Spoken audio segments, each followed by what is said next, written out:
the enormity of the task ahead will indeed appreciate what we are saying here. It is either we are inside this family or outside it. And those who are outside it would have been able to appreciate and understand at this particular point in time how it is. There are some fallen angels, they're everywhere, rearing their ugly heads, collaborating with the zoo authorities, with the Janjaweed government of the contraption called Nigeria to see whether they will make inroads and take the control of the heart of Biafra Restoration Project. But because we are the children of light, they cannot go anywhere. And it is our duty, individually and collectively, to consolidate and to make sure that this audacious quest, this sanctified journey of restoration of the people of Biafra shall be completed in no time, and as soon as divine providence permits, because it is not by our power, it is not by our might, but by his special grace. That is why we must not divorce the blessings of the Most High God on this arduous and painstaking journey that we have embarked upon. This is Radio Biafra presentation, and we are reaching from London on this evening of once again another difficult stage in the lives of Biafrans, more importantly, those of us all over the world. COVID-19 virus or coronavirus saga is still ongoing, and we continue to advise our people, especially those in the contraption called Nigeria, those who are locked inside, those whose means of livelihood have been curtailed, and at the same time do not have any assistance from those who actually made that possible. The truth about it is that there is no pandemic of this virus in the contraption called Nigeria, but of course, as people who obey laws of any country where we are, we must obey every instruction, every policy in place, make sure that we continue to focus and not to lose attention or concentration. Anything that they are doing at this particular point in time will be in our favor. We are industrious, we are enterprising, and we are innovators. We must continue to improvise.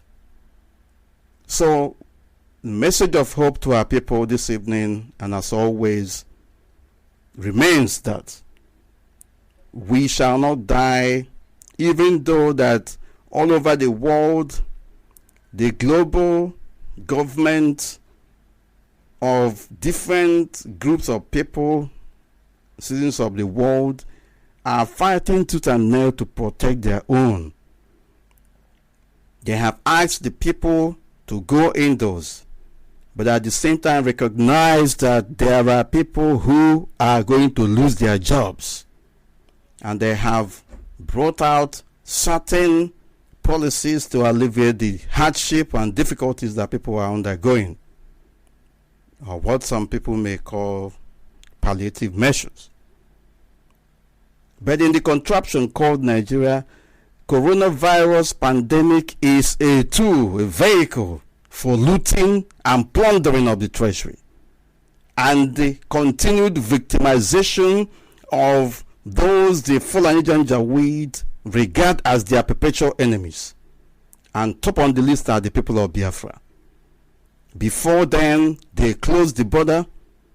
Before then, they made it impossible that our economic progress must be impeded. They had been burning the businesses belonging to our people. They had been bombing our people in their places of residence, both in Biafra land and outside Biafra land. And this COVID-19 or coronavirus pandemic has provided them another opportunity to advance their devilish exploits, making roads against us. You know what? The people who are supposed to protect us in the Biafran territory, otherwise the political class, known as the political class, the governors, the House of Rep members, the senators,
Good evening, wonderful people, great Biafrans, wherever you are.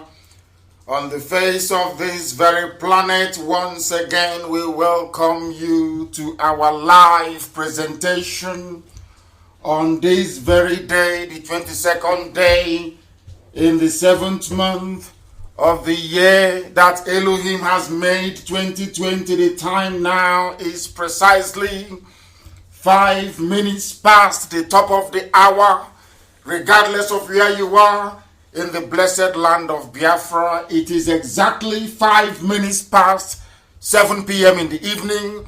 That is how you know you are live and you're direct. And we are bringing you this message of hope, a message of redemption, a message of freedom, a message of emancipation, a message of renewal.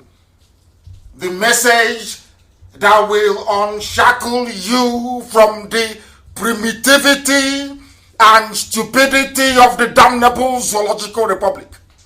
And for those of you who are listening right across the continent of Africa, and as I say, every time zone on this very earth, I say good morning, good afternoon, good evening, and good night to some of you.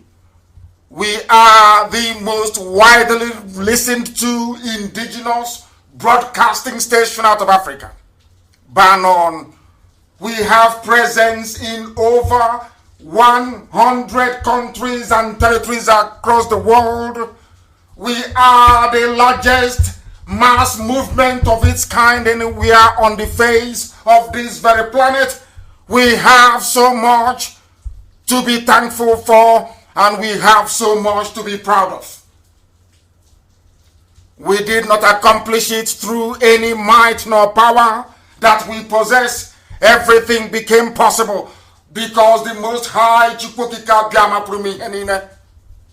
is in front of us, behind us, to the right and to the left.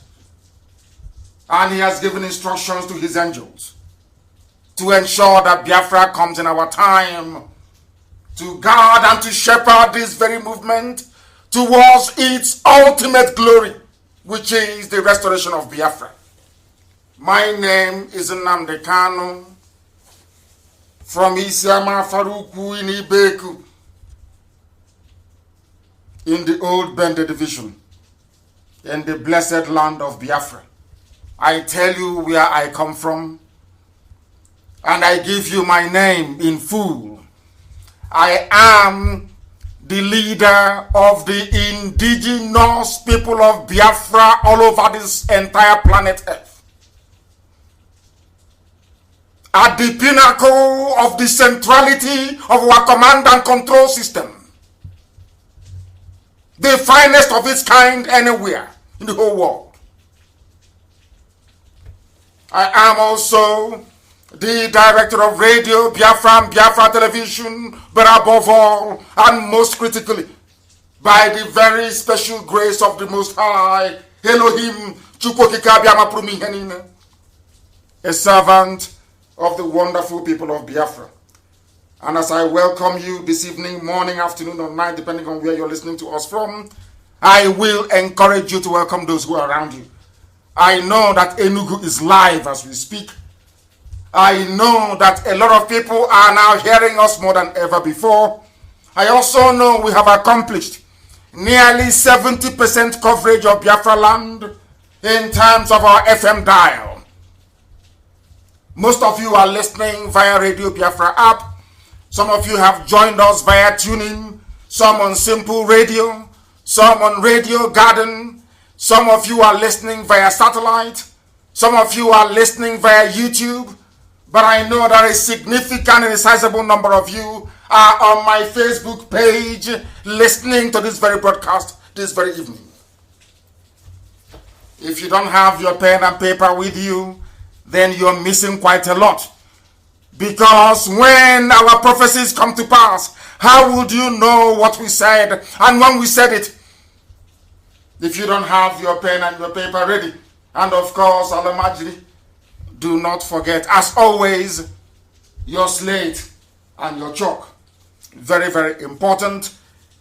I would even go as far as suggesting that this is even far more better than the nomadic education that they are subjected to, or should I say that some of them abandoned after Jonathan left office. We must pray, we must hand over these very proceedings this evening to the Almighty Creator in heaven, the owner of IPOB, the creator of the land of Biafra.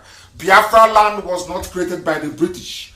The zoo Nigeria was created by man, by Frederick Lugard and the girlfriend Flora Shaw, whereas Biafra land was created by the God Almighty in heaven. And we know that everything that is man-made has an expiry date. It must come to pass. But anything that God Almighty built will endure forever and ever. That is why Biafra will come without hesitation. And as I say, if we play our cards right, Biafra will be with us this very year. Just do as you're told and watch events unfold, that they may know that we were actually sent by the Most High. We must pray a very simple prayer, and one that I pray every blessed day. It is a prayer from the book of Psalms, a prayer of David, a prayer that David always prayed, that we shall pray this evening. The whole world is listening, but I must pray in the language of heaven.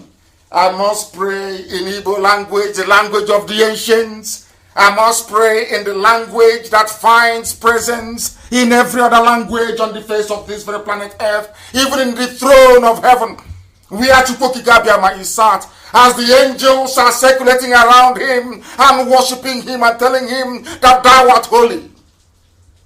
They are doing so in Igbo language. Therefore, I must pray in the language of the very oldest people to walk the face of this very planet Earth. Ezi onye nwanyị na Chineke na nke pụrụ m ihe niile. Onye ma mma ya na ebere ya na-adịgide ma ruo mgbe ebighị ebi.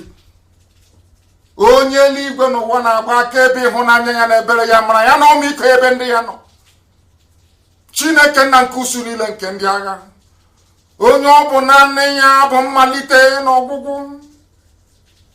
Onye ndị gboo na-etu ebighị ebi. Ọbụla dị ka anyị na-akpọku aha nsọ gị na nke bere dị ngọzi n'uhuruchi ya n'ụtụtụ na ehihie, ọbụla n'etiti ime abalị, ebe ụmụ gị nọ n'ụwa niile wee na-ege okwu nsọ nke gị. Ndị okenye wee na-atụ mkpọ ọla edo n'ala, wee na-asị na ịdị nsọ, na ịdị nsọ Chineke. Ebe kachasị ebe niile elu ebe obibi gị. Lekwa ọlụ aka gị ọbịa bụ ka mbara igwe na-egosi. Kpakpando wee na-agba akaebe ịhụnanya gị na ebere gị.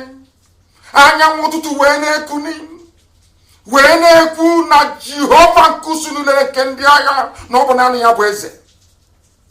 Ọnwa wee na-agba n'etiti abalị, na-asị na ndị nsọ ga-abịarịrị, na Biafra ga-enwerịrị onwe ya, na ndụ na-abụghị n'ọnwa eze ebube dị ngọzi. Anyị wee na-eto gị wee na-aja gị mma, si ma leenu, ọ bụ naanị gị kere ihe niile kere eke, mana onweghị onye kere gị. O nweghị ihe ọ bụla eji ama atụ si na ọ bụ ya yiri gị. Onye ime eluigwe, onye ọ bụ naanị ya na-achị, onye ike niile nọ n'ọba dara aka ya, ụmụ gị na-akpọku gị n'ụwa niile, eze ebube dị ngọzi, n'ihi na IPOB bụ nke gị. Ọ bụghị mmadụ dị ndụ hiwere IPOB. Onye ime eluigwe ọ bụ naanị gị, Chineke nna. Anyị wee na-asị gị biko bịa ọsọ ọsọ, ezi onye nwe anyị. Bịa ọsọ ọsọ ka i wee bịa nyere anyị aka. Lekwa ka ha ra Chineke nna nke igwe bụ ndị na-akpagbu anyị n'ụzọ dị iche iche. Bịakwa ka i wee tinye ndị dị etu a n'ụzọ ihe nakwa ọgba aghara. Ekpere ka m na-ekpere gị mgbe niile, ekpere a ka m na-ekpere gị ụbọchị niile n'ime ndụ. N'oge ugbu a ka ọgba aghara na ihere dakwasịrị obodo ekwensu bụ Zoo Nigeria. Ọ bụ ekpere a ka m na-ekpere gị mgbe niile, iwe na-asa m ekpere onye nwe m. Lekwa ka ha ra bụ ndị nwe mmasị n'ọdịda anyị, bụ ndị na-arịọ ka anyị wee daa, iwe na-ebuli anyị elu mgbe niile. Ndị dị etu a ka ị ga-achụghachi azụ n'ihere nke onwe ha. Ihere ga-abụ nke ndị dị etu a. Ma lekwa ka ha ra bụ ndị na-achị anyị ọchị, bụ ndị na-akpọ anyị aha ọjọọ niile nke dị iche iche. Onye nwe m na Chineke nna, o nweghị mgbe ọbụla metụtara anyị na anyị wee na-asị n'ọba eluigwe ka anyị na-agara ozi na mgbasa ozi nwere onwe nke IPOB na-aga njem ya. Ọ bụghị nke mmadụ dị ndụ. Ọ bụ ezie si n'eluigwe wee zie anyị ka anyị wee zie ndị dị ndụ. Ndị dị etu a wee na-achị anyị ọchị, wee na-akpọ anyị aha niile dị iche iche. Onye nwe anyị na Chineke nna nke igwe, ndị dị etu a bụ ndị chụghachiri azụ n'ihere nke onwe ha.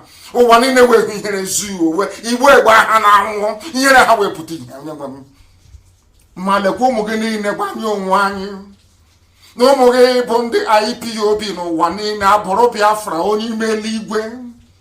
Can you one rabundi wo bi hunanya? Bundi when masi no beauto ebo kunsogeno. Anyo wanye bundi weze hunanya benzo potageno. Nkemere mgbeni na anyị na-asị nna nke dị nsọ na anyị ga-ebuli gị elu. Chineke nna nke igwe anyị ga-ebuli gị elu. Ọka ka anyị na-etu anyị ga-ebuli gị elu. Ma lee na ụmụ gị bụ ogbenye. O nweghị ihe ọbụla nke anyị nwe nna nke bred ngozi dịka ụmụaka wee na-asa sọsọ n'afọ onye nwe anyị were IPOB wee nyefee gị n'aka ụmụ gị bụ ndị Biafra ebere ha nọ n'ụwa niile. Nna nke igwe ka mara gị wee zuo oke n'ime ndụ ndị dị etu a n'ihi na ha bụ ụmụ Chineke. Mgbanwe kpagide anya iwe na-arịọghị eze mkpede ngozi ka iwe nye anyị nwere onwe ka iwe bịa ọsọ ọsọ na ọ bụ naanị gị bụ Chineke nna nke usu niile nke ndị agha dị Lord of Hosts. Ọ bụ naanị gị bụ onye enyemaka, bụ naanị gị bụ onye nzọpụta, bụ naanị gị ka anyị na-akpụ isi ala nyere ha anaghị efe arụsị. Ọ bịa mere okwu ọbụla si anyị n'ọnụ wee pụta bụ ihe na amen dịka isi wee kụziere anyị nna nke ebere. Biko atụfukwala mgbe onye nwe anyị n'ihi na ndị nwere abatawokwanụ. Ndị na-abatawo sabowe ma ụba onye nwe anyị bi n'igwe. Were otuto na nsọpụrụ na ịja mma niile na mbuli elu niile na ịkpụ isi ala niile dara aha nsọ gị site n'ebighị ebi ma ruo n'ebighị ebi. Ise. For once I delved into the spirit, but we are back and we are live and we are direct. The entirety of humanity is bearing us witness as we proceed to preach this very gospel of heaven this very evening without fear nor favor. Here we preach the truth, the whole truth, and nothing but the truth, that we may be vindicated in our own time. You must listen very attentively, please, I beg of you, because we are about to discover everything that is wrong with the zoo and the reason why we reason the way we do. Very sadly indeed. Very, very sad. I will start this evening by commending those Odua activists in the diaspora. Yoruba to some of you, but Odua to me. They came out a few days ago, or should I say yesterday to be precise, to demonstrate. And I love the way that Radio Biafra captured it. It says that the new generation of Odua today protested in London in front of the Zoo Embassy, Nigeria. They were demanding for the disintegration of the man-made contraption, that horrid experiment gone wrong by the British, that very place where corruption and looting is a badge of honor, where mediocrity, stupidity, and idiocy reign supreme. We are here to make history. Their coordinator said, I'm reading according to Radio Biafra publication, we have started history from today. And they said that Nigeria must fall. The same thing that we say, that the zoo must fall. I want to commend each and every participant that proudly declared their intention to fight for their freedom. I welcome them on behalf of this very noble family, IPOB the whole world over. And I say to them that they are the people we are going to work with. I don't want anybody telling me that they are a Nigerian from the West, they are Yoruba, they want to move things forward. No. If you answer Odua and you're fighting for Odua independence, then you are one of us. The mistakes of the past will not again be repeated. Never, ever, ever. What transpired between Azikiwe and Awolowo is ancient history. For the benefit of this very generation and those unborn, even the atrocities of Awolowo, we are prepared for the time being to shelve. For our own common interest, which is freedom But I charge you to remain very resolute. I will also encourage those of you in the Middle Belt. I will also encourage those Hausa youths especially. Because for Hausa people and their youths, they must decide between freedom and religious bondage under their conquerors, the Fulani Caliphate. The Hausa people must decide where they wish to belong.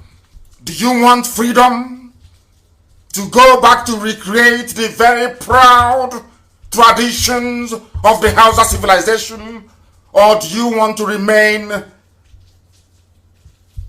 a subject of the Fulani Caliphate? The Hausa people must decide.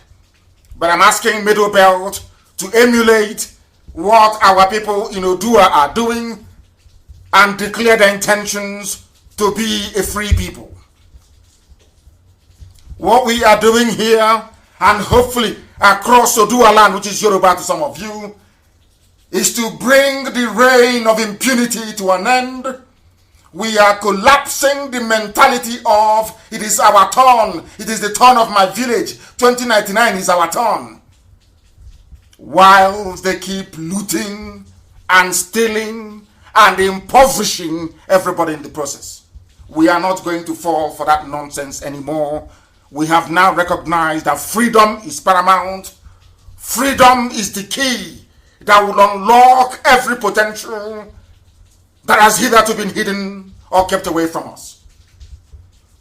All those, I must say, with a hand in Operation Python dance, be they foreign, by which I mean the damnable Zoological Republic, or they are local, those that gathered in Nikelek Resort to plan my assassination and the death of most of our people.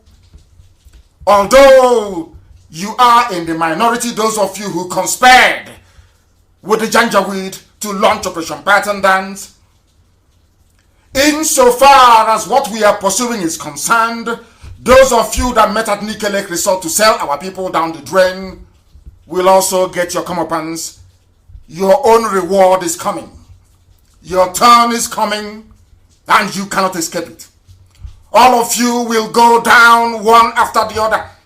As long as you are a participant in Operation Python Dance, be you Fulani Janjaweed, be you somebody who claims he or she is an Igbo elder, all of you will bite the dust. I am not praying for anybody to die, far from it.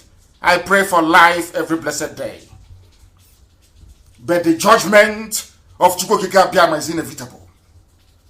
The same thing I told the Fulani Janjaweed is today what I'm saying to our people. Everybody with a hand in Operation Python Dance will go down. None will be spared. None whatsoever.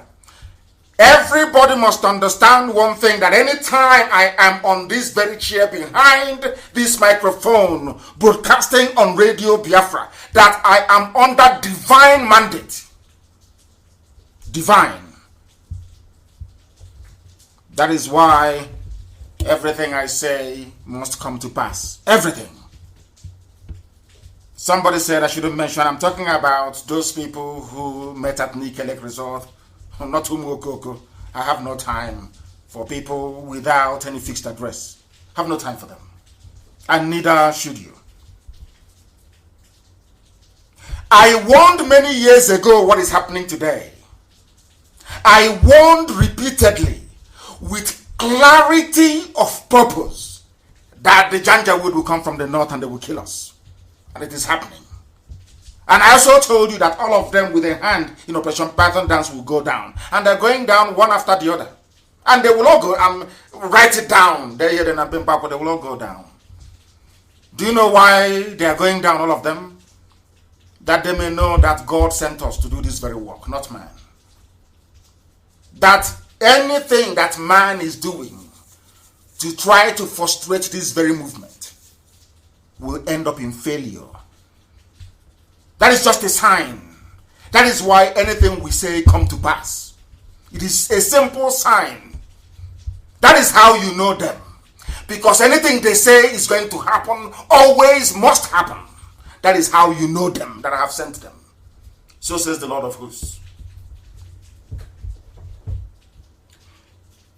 Listen very carefully. What I find very, very distressing about the damnable Zoological Republic, now we are trying to frame the very basic foundation upon which we are resting our argument and our postulations this very evening, morning, afternoon, or night, depending on where you are. The funniest aspect is that the funniest aspect of this whole thing is that those of them that created the monstrosity, that citadel of Lucifer called Nigeria. Because anytime somebody says, I want you to note this thing specifically. Anytime somebody says, I am a proud Nigerian, go and look at that person very carefully. There's something wrong with them. If not today, in time to come, you will discover it. The funniest aspect is that those of them, the British, that created the monstrosity, the Nigeria, and their local beneficiaries, the Janjaweed, the Caliphate, and the corrupt, now is very clear, corrupt politicians everywhere, and even corrupt bureaucrats everywhere. They are the beneficiaries. That is why they want one Nigeria at all cost. Anytime somebody keeps saying, I want, look at them. Either their father, their mother, their uncle, their sister, their aunt is benefiting from the rampant corruption and thievery in the zoo. They come from a lineage of thieves. Only a criminal, only a certified, born natural criminal will ever support the damnable Zoological Republic. Only a criminal of irredeemable disposition will ever support the zoo. Now, they are determined more than ever to keep the abomination, that contraption, that British contraption. They are determined to keep it going. Why? Because you can steal money and nobody will ask you questions. You can kill as many people as possible and nobody will ever ask you any questions. You can form as many terrorist groups as you like in the north and nobody will hold you accountable. You can do anything you like. The presidential jet can wake up in the morning and fly gold to Switzerland as they did a few days ago and nobody will ask any questions. Your schools are not fit for purpose. Your hospitals are not equipped. You are dying. Your roads are virtually impassable, as is the case between Enugu and Onitsha, and nobody will care. That is why they want one zoo, one Nigeria.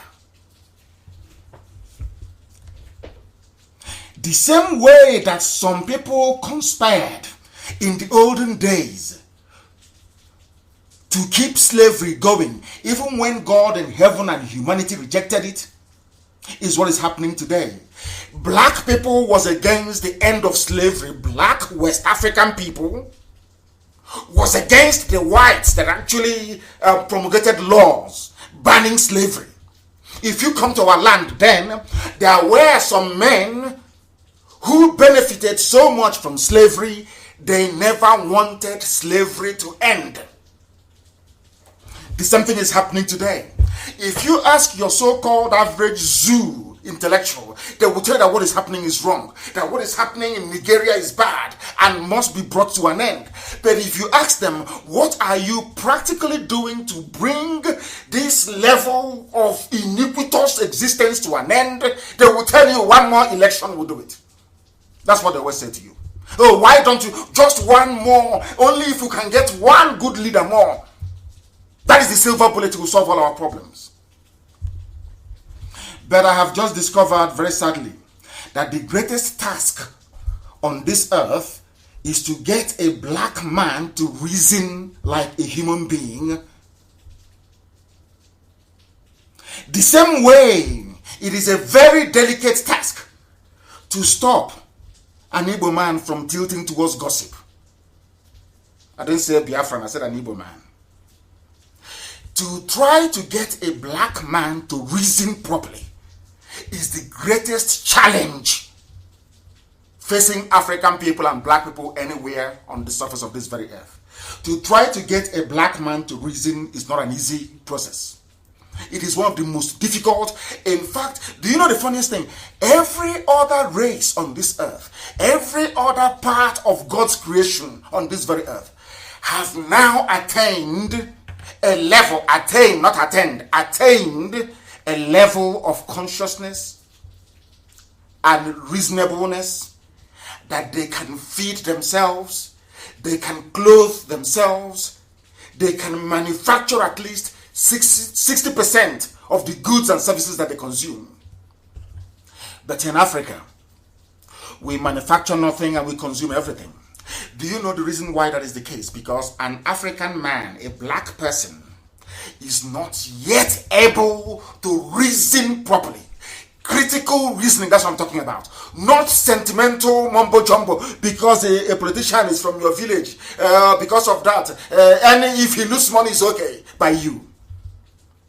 The same reason why some people from Enugu metropolis, some E-rats, I call them professional E-rats that they pay money to, that Ike Kuremadu pays money to. Ike Kuremadu has pocketed billions meant for Enugu Onitsha Express Road. Understand this very clearly. Now, people that went to school or claim that they went to school, people who claim they are PhD holders, people who claim they are technocrats, people who claim they are intellectuals, people who claim elitism, people who claim they are professors in universities, they are supporting a man that took the money that was meant for a critical and vital infrastructure. He put the money in his pocket. He brought out what I could call not to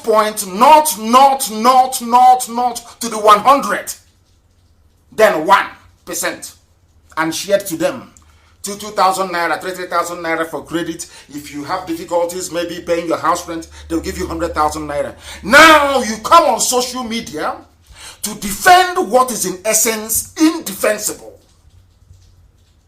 But the money meant for the construction of this road is gone.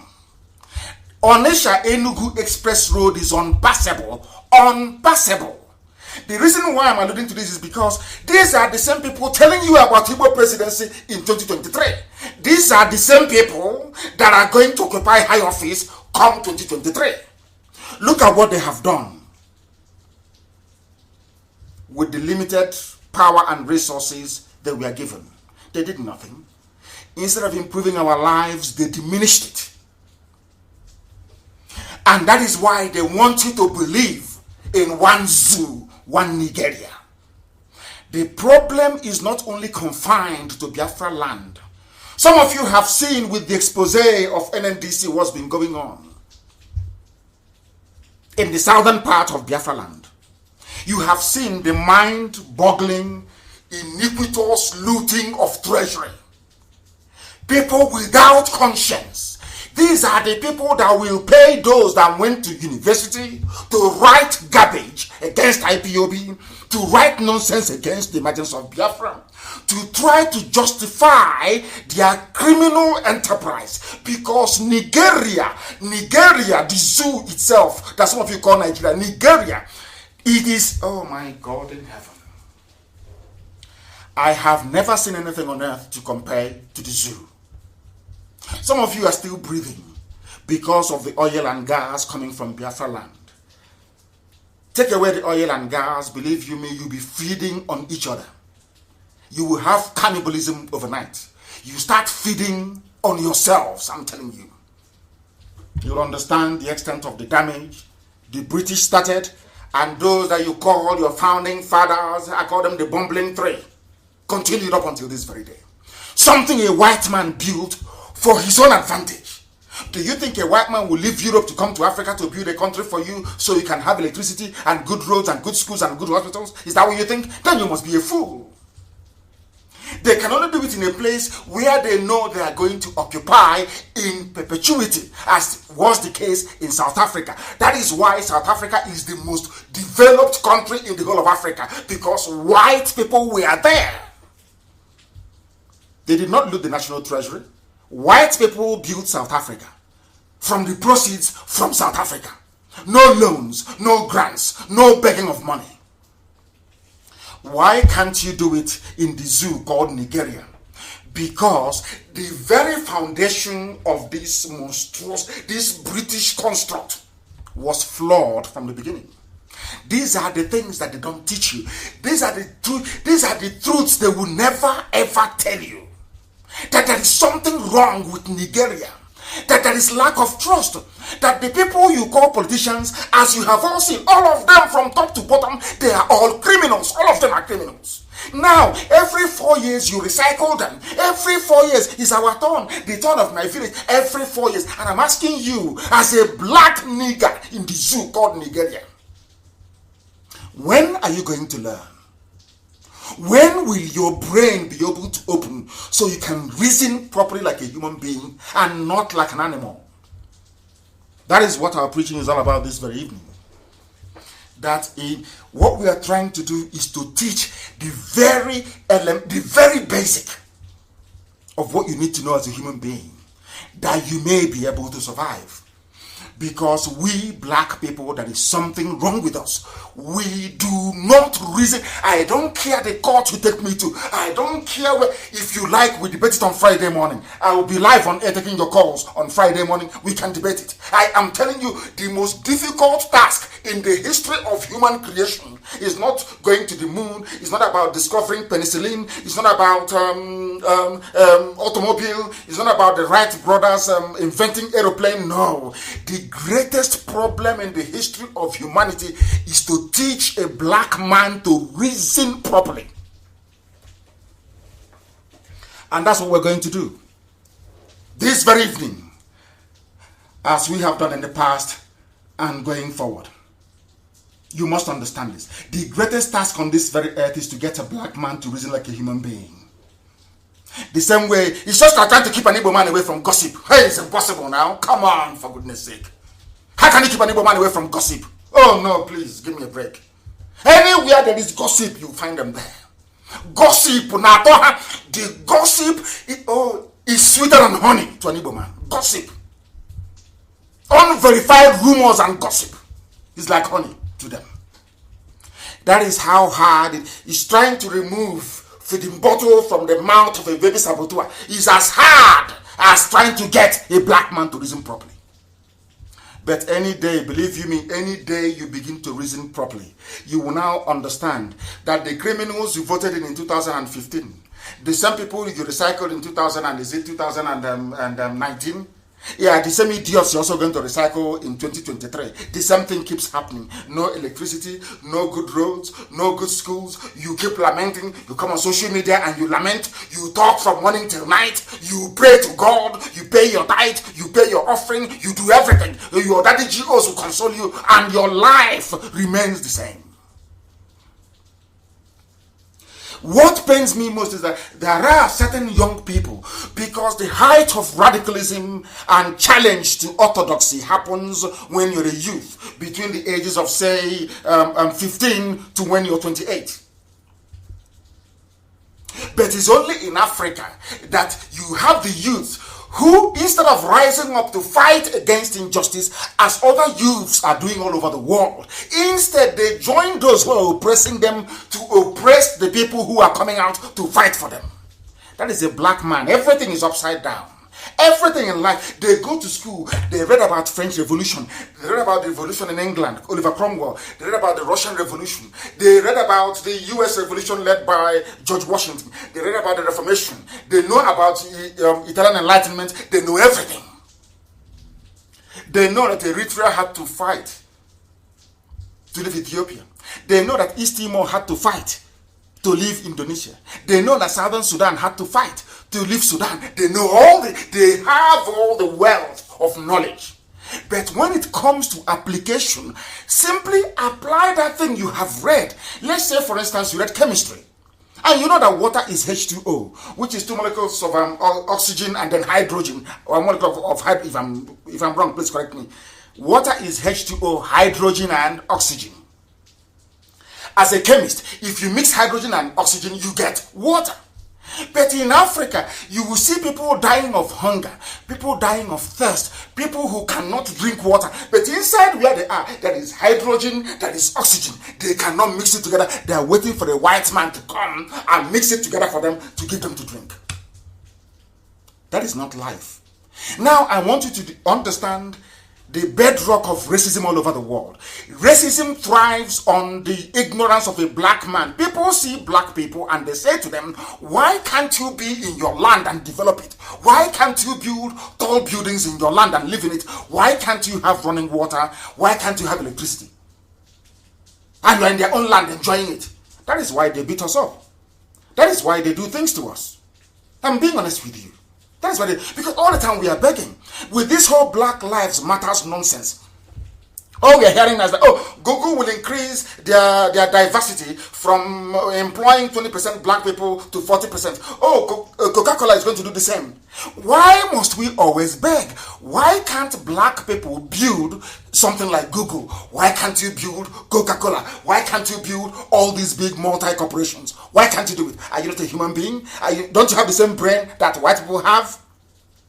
That is where black people should be reasoning. And if we dwell on this for only 2 months, believe you me, there will be a different outlook all across Africa.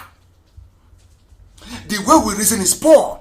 And I want to understand, is it Lucifer? Or is it the senior brother Satan? Or is it the uncle, the devil? Who is it exactly that will go into an African youth, a young black person, male or female, and blind you? Instead of you to be fighting injustice, you are busy fighting those who are fighting injustice. That is something. I know that politicians are bad, they are corrupt, they are evil, but that is, when I see a young person, instead of fighting the just cause, they are busy supporting the oppressor.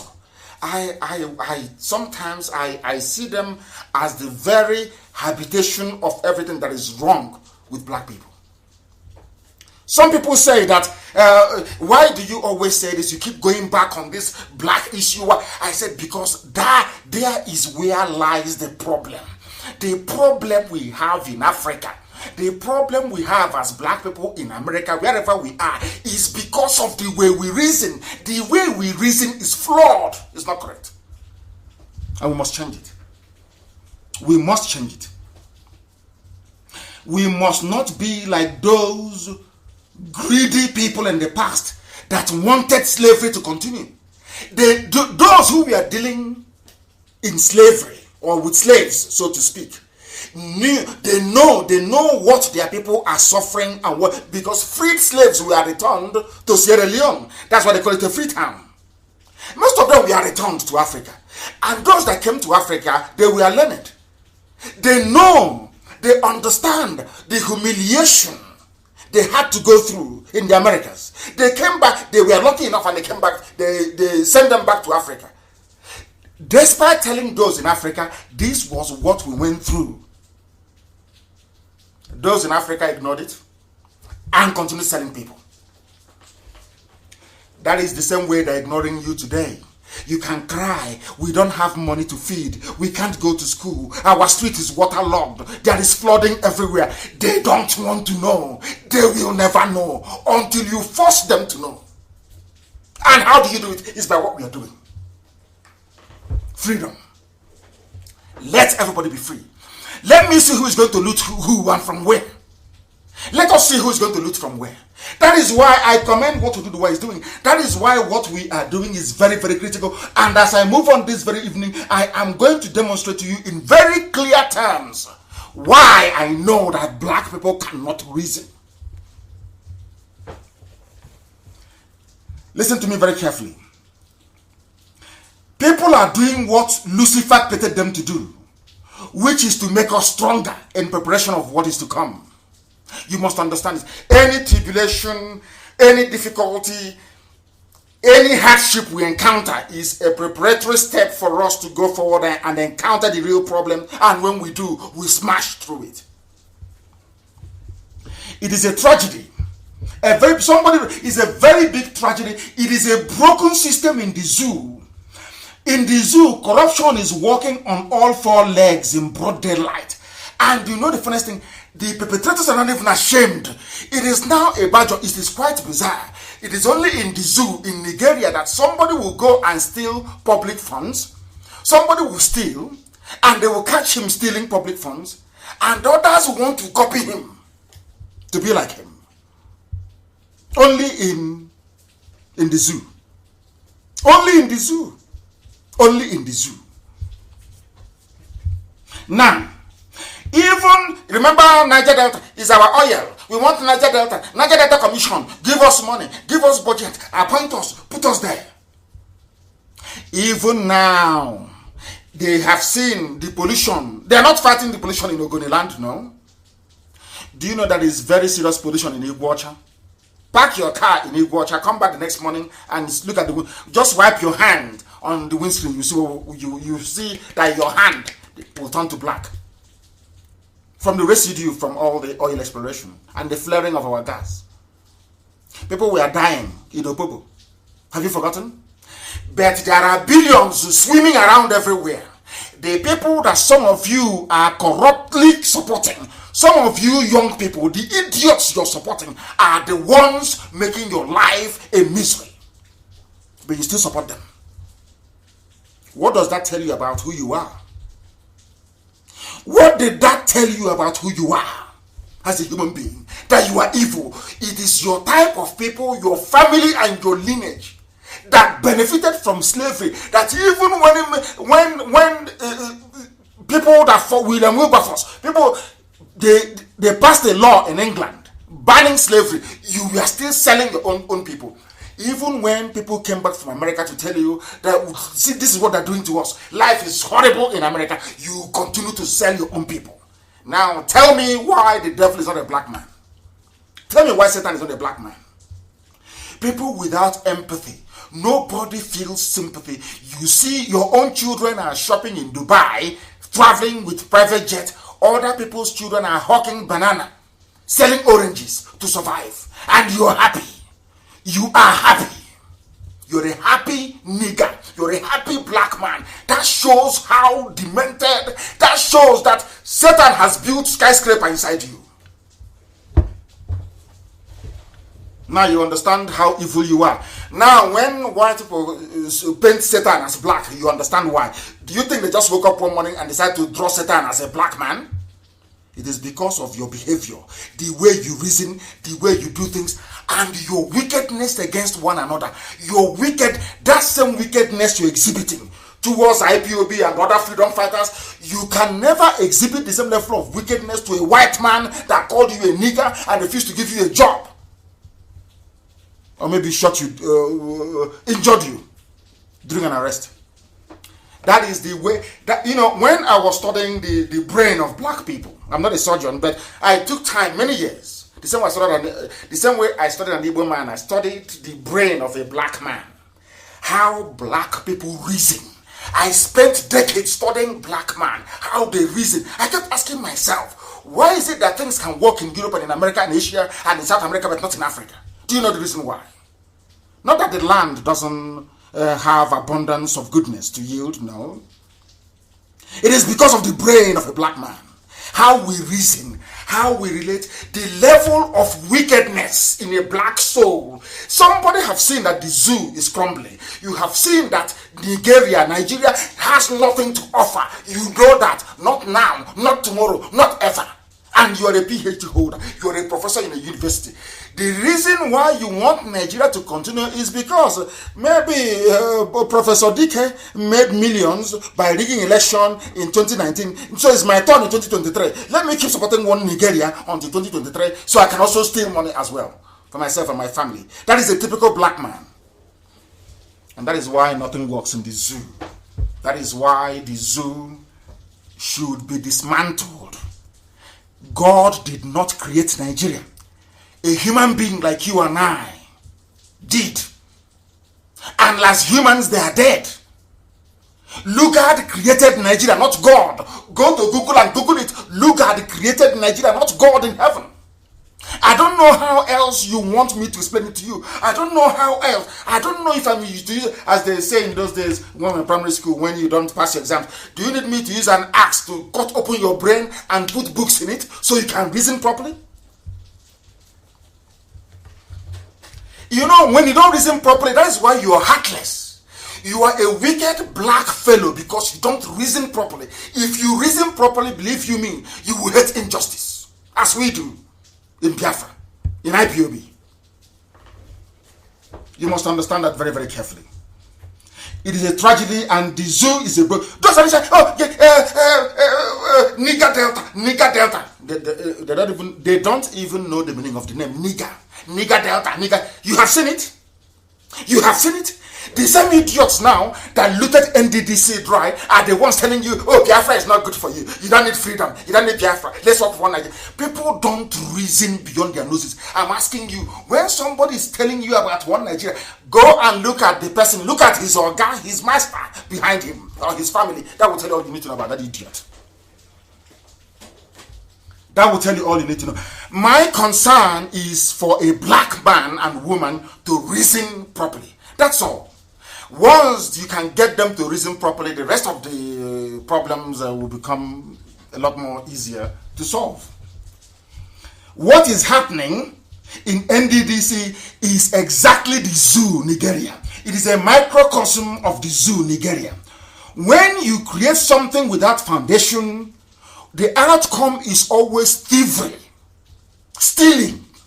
Because there was no foundation. There was so much money. Oh, well, how do we stop the agitation? Let's give them money. And some fools collected the money and they kept quiet. Has there been any improvement? Has there been any improvement? We had our militants, our people in the Niger Delta. We agitated for freedom. And when the time came, they said, oh, take this money. Oh, take this private jet. Oh, why don't I fly you to Asarok in a private jet? And after that, they took money. Have you solved the problem? No, the problems are still there. The problems of hunger, poverty, disease, deprivation, and early mortality. They are still there. So upon all the money you have collected from NDDC, from settlement money, from amnesty money, has it solved any problem? Oh, it may have solved you also, but you are still going to go through that same bad road. When you're still going to sink your borehole to still drink from the same contaminated water level below. The same nonsense. And one day criminals will come. Or as the Fulanis are coming, the terrorists, they will come. They will abduct your daughter. And you go to newspapers and the TV, you'll be talking rubbish as always. You don't know you are the architect of all the problems that we're experiencing. You don't know. When you create something without foundation, that is always the outcome. The zoo had no foundation. A white man came and wanted a place where he can harvest all the cocoa, all the rubber, the palm oil and everything. They never came to create a nation. The white man never had in mind. White man came to nurture his business. Britain came to the zoo, Nigeria, because of cocoa, because of rubber, because of palm oil. They never came for your own good. But you as a black man or woman that went to university, you went to Harvard, you went to Princeton, you can, those books are in the library, in all those places you went to, but you still cannot read them. Even when you do, you can't understand because you're a black person. Your brain is not fine-tuned to reason properly. Nobody gives a damn how much you have stolen. They don't care, they don't give a damn. Now, somebody quite cleverly wrote and they sent it to me. This is not original by me. Somebody wrote it and they sent it to me so that I can use it for tonight's program. They said, see the reason why we need Biafra and not these corrupt gangsters claiming to be Niger Delta or Nigeria, as a matter of fact. All they want to do is to strangulate you. Strangulate you. When they see you agitating as they did to me many times, they give you money. Oh, why don't you soften down? Why don't we work together and make Nigeria a better place? You know it's never going to work. Everybody knows that. They've been saying the same garbage from 1960 till now. Nothing has ever worked. Instead, it's getting worse. Now, they stole 81.5 billion naira. It was spent by the NDDC. All of you know the story. Is the viral is everywhere. But as always, it's another story. They have stolen money. Okay, now they will go back and they give him a chieftaincy title, or they'll be hailing him in the village. When you're hailing somebody who have stolen your future, how do you think God will look at you? That is why you keep suffering now. That's what and later on, black people all over the world were paying the price of our ignorance. That is the essence of this program this evening. That all this our stupidity, we keep laughing and keep making comedy, making jokes, watching Big Brother, all this idiocy that has filled our brain. We are paying for it. There is always a price tag. I read one James Hadley Chase book in those days. There's always a price tag. There's always a price tag to stupidity of a black man. You black people, you will continue to pay for your stupidity year after year. You pay, your children will pay, their children will pay, as our forefathers paid, and they're still paying till today. Nobody is ashamed of themselves to say, when can all this nonsense stop? But we have come, and it is going to stop with Biafra. They stole 81.5 billion. They spent 83 million on consultancy, which has no value. They spent 31.4 billion on COVID-19. I don't know if they're doctors. I don't know what they're doing. There's something called imprest, which is another word for bribery. 790.9 million. Their travel expenses, 486 million. And those supporting them will come and be asking Nnamdi Kanu, please, can you give us an account of a defense fund? They have not seen this. Defense fund they did not contribute to. But this is the funds coming from their own land, from their father's compound. They spent burial to wish people well or condolence, 122.9 million. There's something they call community relations, 1.3 billion. Overseas travel, 85.6 million. Overseas travel to go and do what? I don't know. Maybe to buy houses in Dubai. Maintenance of what? Of their stomach. You know, the stomach is protruding, always large. 220 million naira to maintain their stomach, the size of it. Legal services, who is suing them, nobody knows, 900 million. Lassa fever, 1.956 billion. Security on what? Maybe to go and pay them for bodyguards, and because they have their criminals, 744 million. Staffing related payments, 8.8 billion. Stakeholders engagement, which means to call village meeting to say we are NDDC, we are here, and God is good. They spent 248 million. And on the projects for which they have been set up, the projects for which they were set up to run, the essence of the NDDC, which is to develop, to build roads, schools, hospitals, how much did they spend on those projects? Zero, none. These are the people that will come tomorrow and proudly pay one newspaper or one idiot to write. I am a Nigerian. Please warn that your Kanu. We are Nigerians. We are here. The idiot writing that garbage will never remember that the person that created Nigeria was not his ancestor. No. He will never tell you that people that came and accidentally created the zoo came as exploitative businessmen that came to Africa to rape Africa. Let me tell you, he's an intellectual. He's intellectual. He's writing intellectually.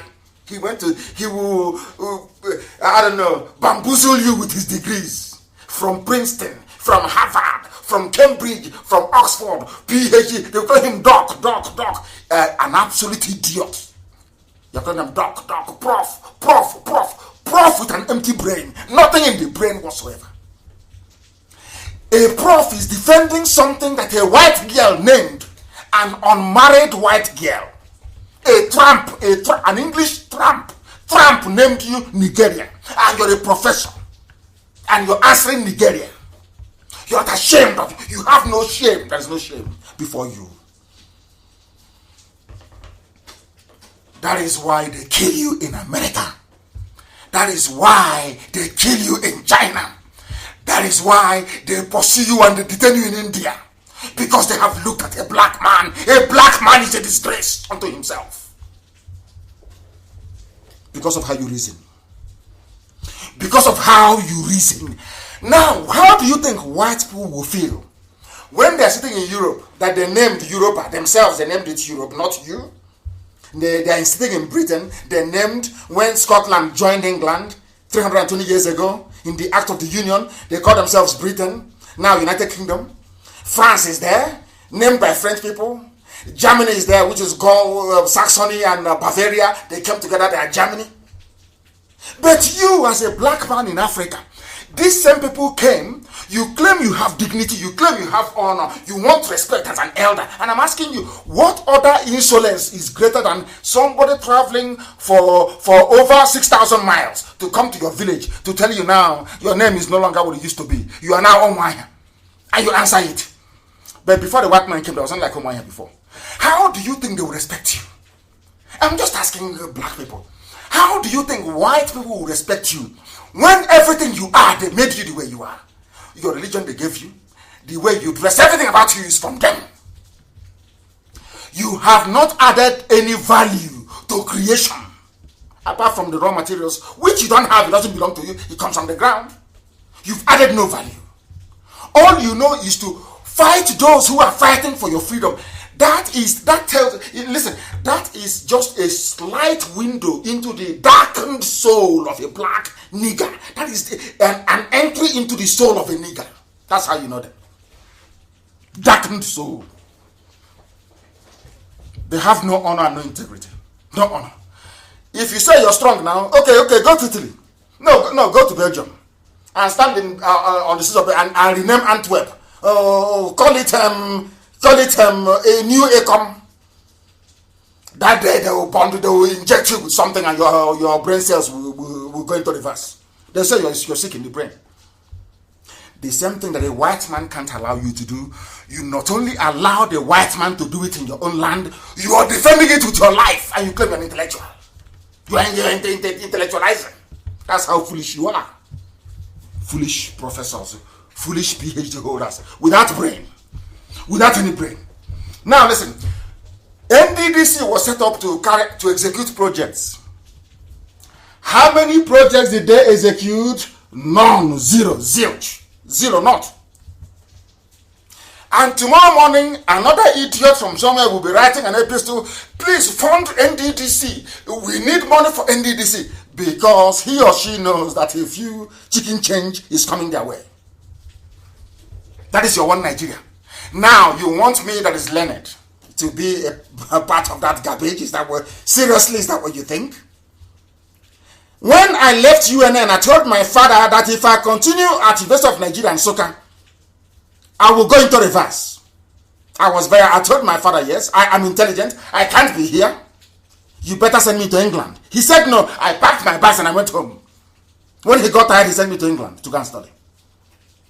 I said, because I cannot be here. I can't be here. Seeing all this nonsense. Ordinary toilet, there is no water coming to flush the toilet at a premium university. I said, what type of rubbish is this? Why do we reason the way we reason? At the government college, when the white man came, they built WC water system. Water was running. As soon as the whites left, and the blacks started becoming the principal of my school, we started digging pit toilet. Today, Cousin's house has gone. Cousin's house, where I was, no longer exists. It has crumbled completely. But there's money for education. There's education budget. But somebody's, and you want me to be in that type of country, yes? Thunder fire, all of you. All of you are criminals, all of you. All of you with your one nigger. God will punish all of you and your generations to come. I swear, God will punish all of you. Any idiot talking about one Nigeria, God will punish you and your family forever and ever. Mad people everywhere. Ndisioji, mad, insane people. People with insane way of reasoning. Everything is upside down. Everything is upside down.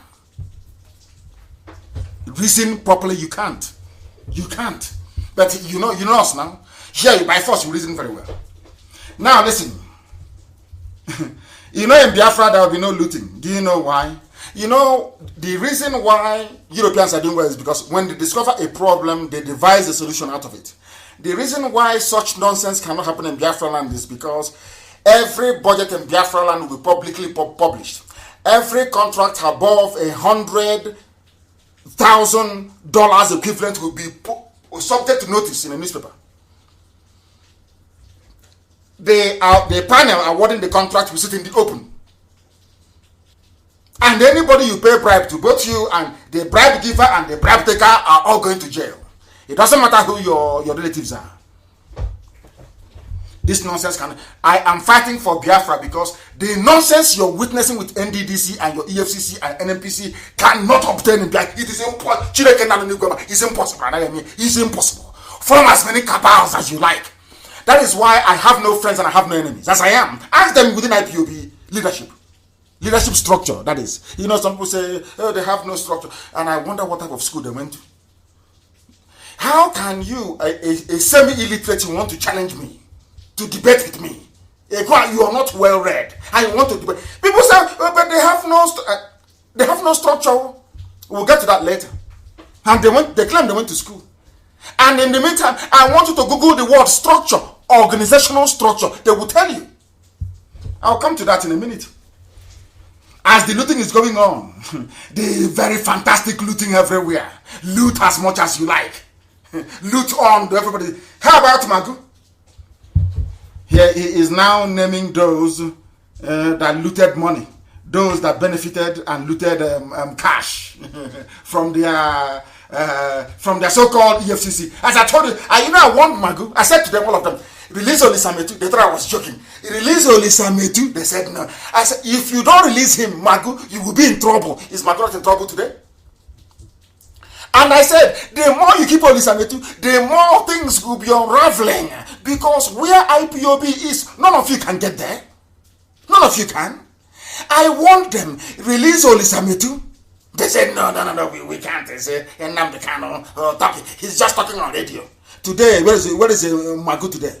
And all his accomplices. Are they not going down, all of them going down? I said all of them. All of them. All of them are going down. And you're playing with us. It doesn't. Your envy can't cut it. If you like, be as envious as a bat also. It doesn't get you anywhere. It doesn't mean anything to us. We come here, we preach, and what we say come to pass. And as I said to the zoo, the more you keep Olisametu, the more all of you are you all be disgraced and all of you are going down. All of you are. Keep him now. You will see what will happen. Keep Olisametu. And who is fighting for Olisametu? Am I a politician? The answer is no. Look at all those who are politicians with Olisametu. Those he claimed were his friends. Are they speaking up against his unjust incarceration? No. It's IPOB who is fighting for him. Our people don't. Some people don't. That is why. And you see, envy and jealousy is very, very destructive. That's the thing about a black man. A white man came, destroyed you, your way of life, turned you upside down. You never questioned. He said, take from now onwards, that's your name, Chinyan, is no longer good. When you come to baptism, you must answer Isabella. You said yes. That's a black man for you. Or black woman, as the case may be. That is where you see how we reason. And now, that white man has gone back to Portugal, gone back to Rome, gone back to Ireland, gone back to... You think they'll respect you? Now, I want anybody to go to Ireland, anybody to go to Scotland, I want you to go to Germany or to France. Say to them, oh, before you can come to God, change your name. From Pierre to maybe Onebuchi, and you see what they will do to you. In every aspect of life, we have shown the world that we are inferior, that we cannot reason. You can't come to my house and tell me, unless I answer your name, God will not see me or visit me. I will tell you that you are mad.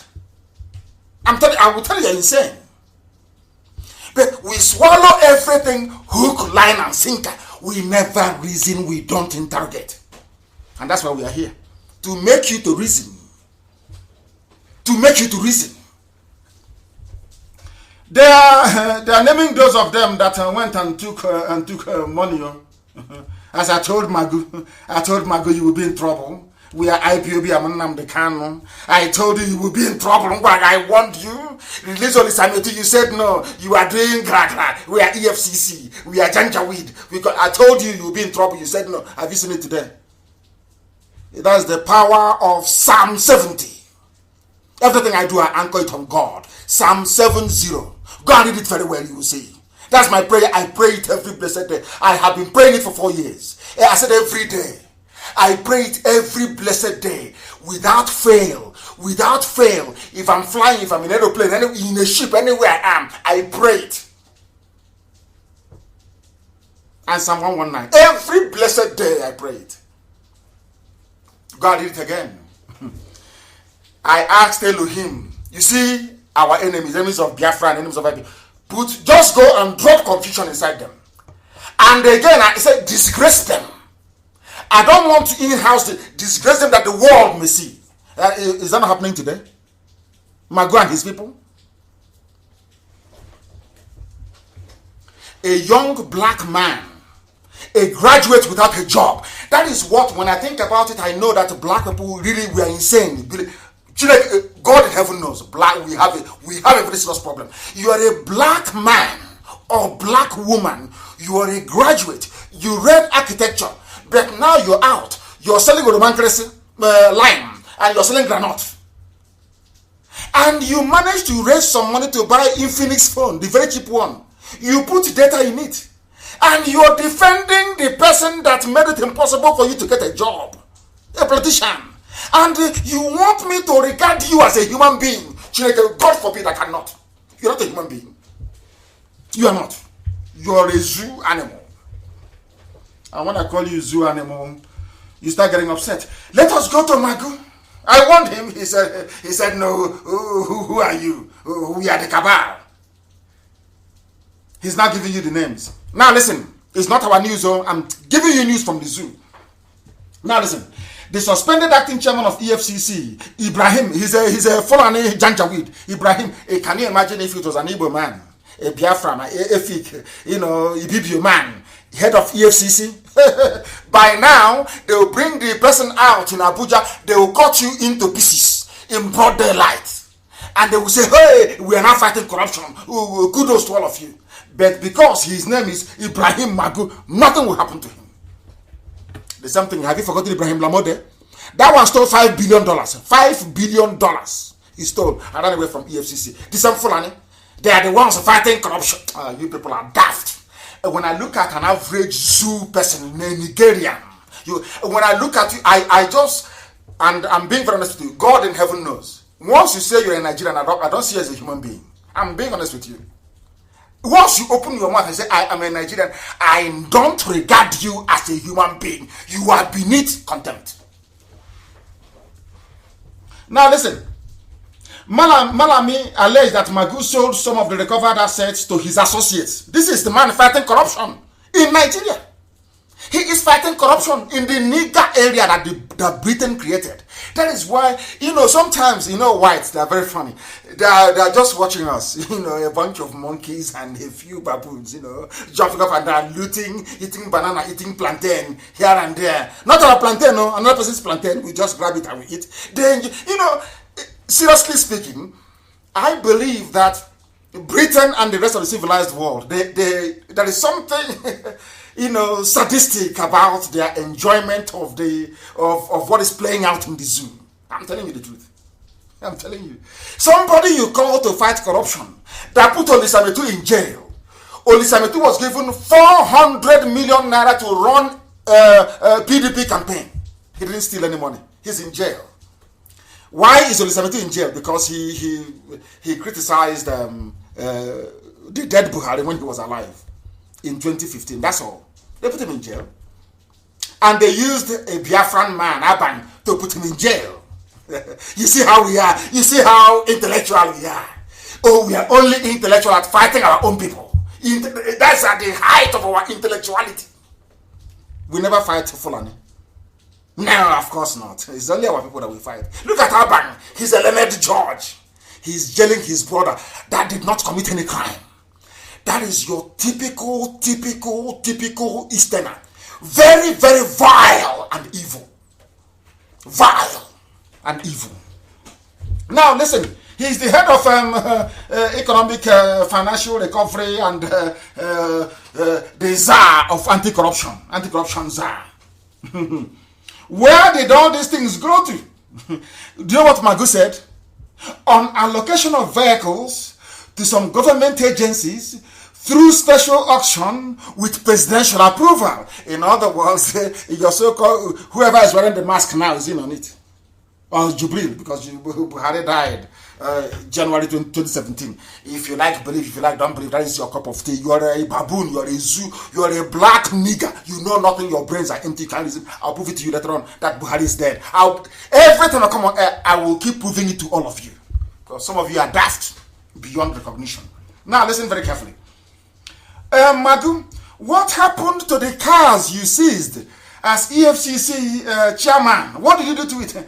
I sold some of the cars because sometimes all this grammar, it confuses our mothers in the village. That's why our program is different. I don't believe in all this useless top grammar that has no meaning. No. They asked Magu, where are all the vehicles, all the cars and the lorries you collected? Where is it? He said, I sold some of it with the approval of the presidency. I asked them and they said I can sell them. And I sold those cars to people working in the Ministry of Humanitarian Affairs and Disaster Management. And the value is to be debited from their allocation. In other words, rather than the state or let's say the budget office giving money to that woman at Humanitarian Affairs, they now give it to EFCC.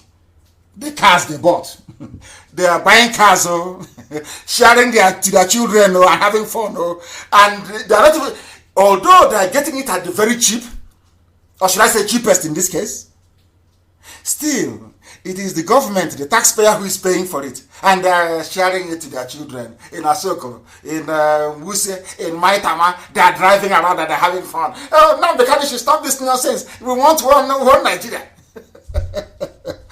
Hey, Zoological Republic. Ah, God. I don't know why God put us in this mess, honestly speaking. Honestly speaking, I don't know why Elohim put us in this mess. I came to this world in the midst of people who were born stupid. Naturally stupid. And they have refused to reason. Naturally stupid. They have refused to reason.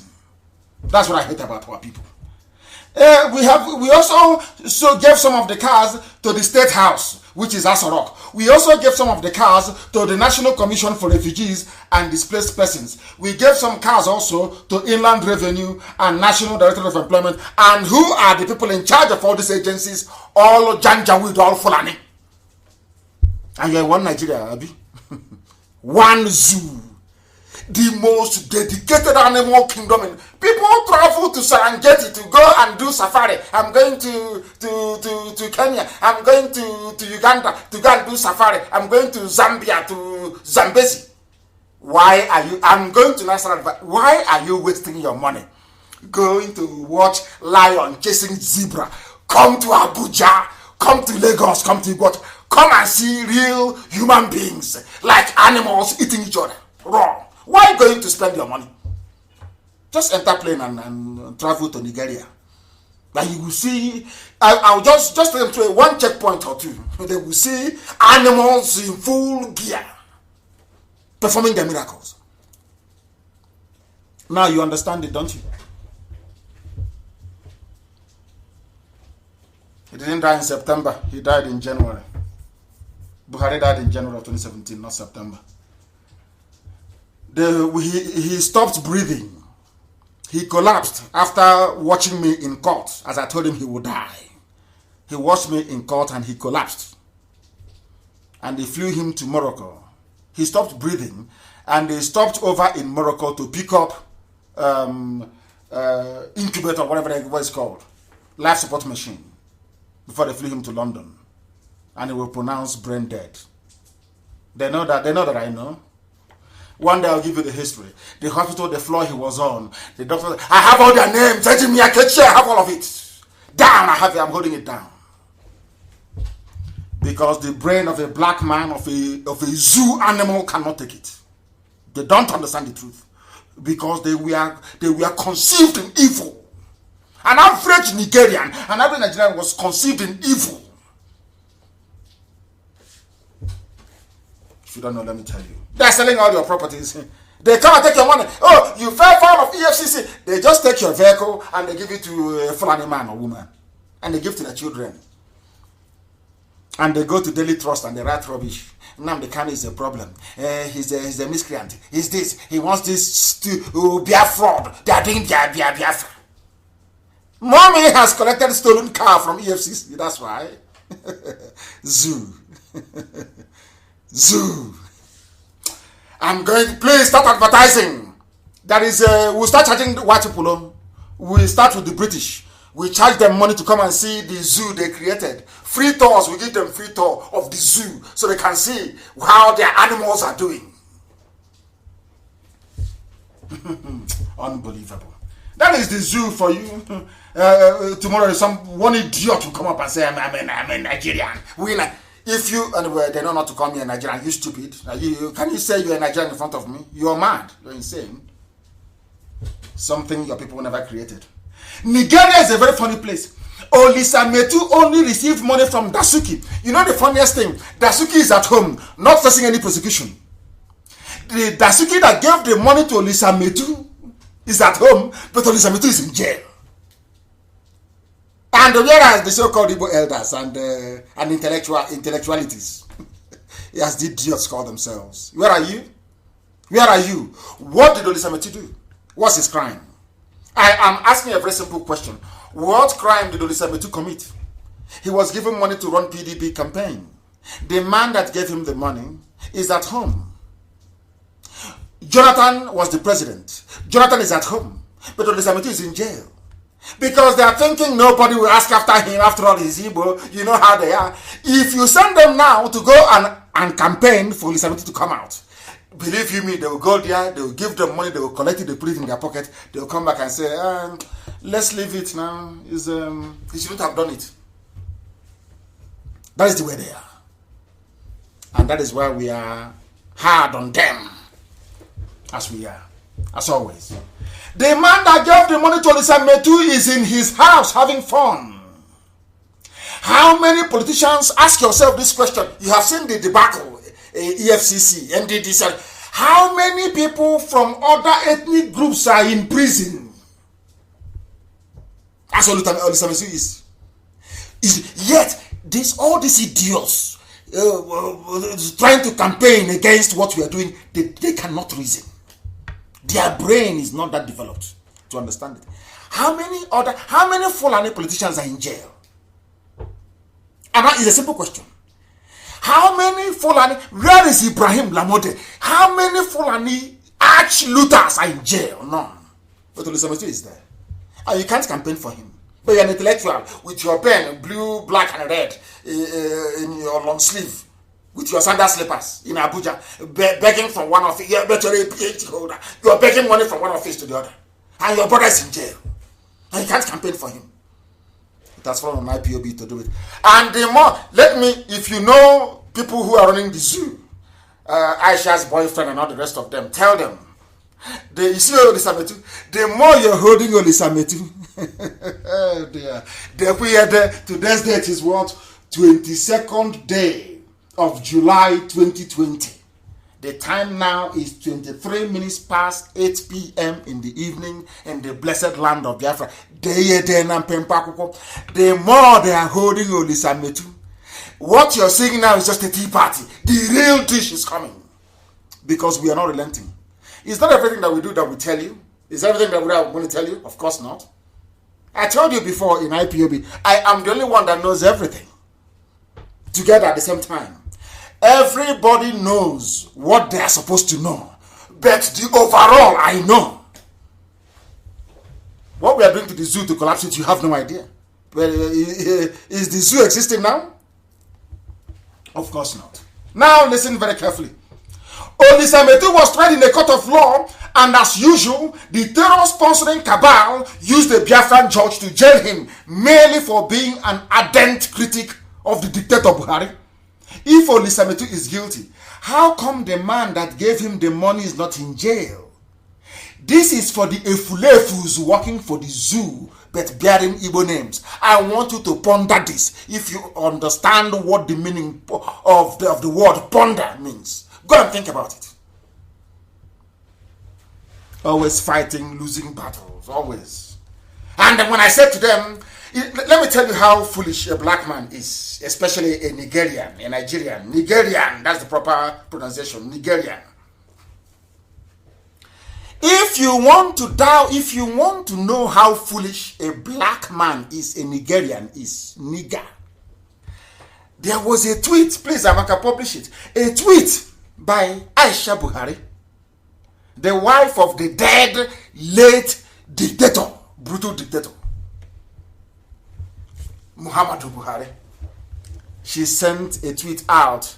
That was yesterday, was it 2 days ago? Let me check I don't have the date here. But I can find the date and put the date as well. She sent out a tweet. All of you agree with me that Aisha Muhammadu Buhari is a Muslim. Is that correct? Yes. All of you also know that in Islam, a woman takes the back seat. Is that correct? The answer is also yes. I'm assuming that Nigerians are reasonable enough to at least grasp this. Now listen. Aisha Buhari sent a text message. Inna lillahi wa inna ilahi. Let me leave out the Arabic. I think it's inna lillahi wa inna ilahi rajiun. Hey. Now she wanted to say, on behalf of my family, I extend our condolence to Mrs. Hawa Isa Funtua and the entire family on the sudden death of Malam Ismaila Isa Funtua. I'm reading for you Aisha's tweet. Please. I'm reading her tweet for you. We pray that Allah, SWT, will grant him Al-Janatul Fidaus. Maybe that is the 72 virgins. I don't know. Don't ask me. Maybe Isa Funtua is with 72 virgins in Islamic heaven. I don't know. Now, she wanted to say, Malam Ismaila Isa Funtua will be remembered for his support to female politicians, especially his role to get them appointed into different boards in the last 4 years. May Allah grant his family the fortitude to bear the irreparable loss. Amen.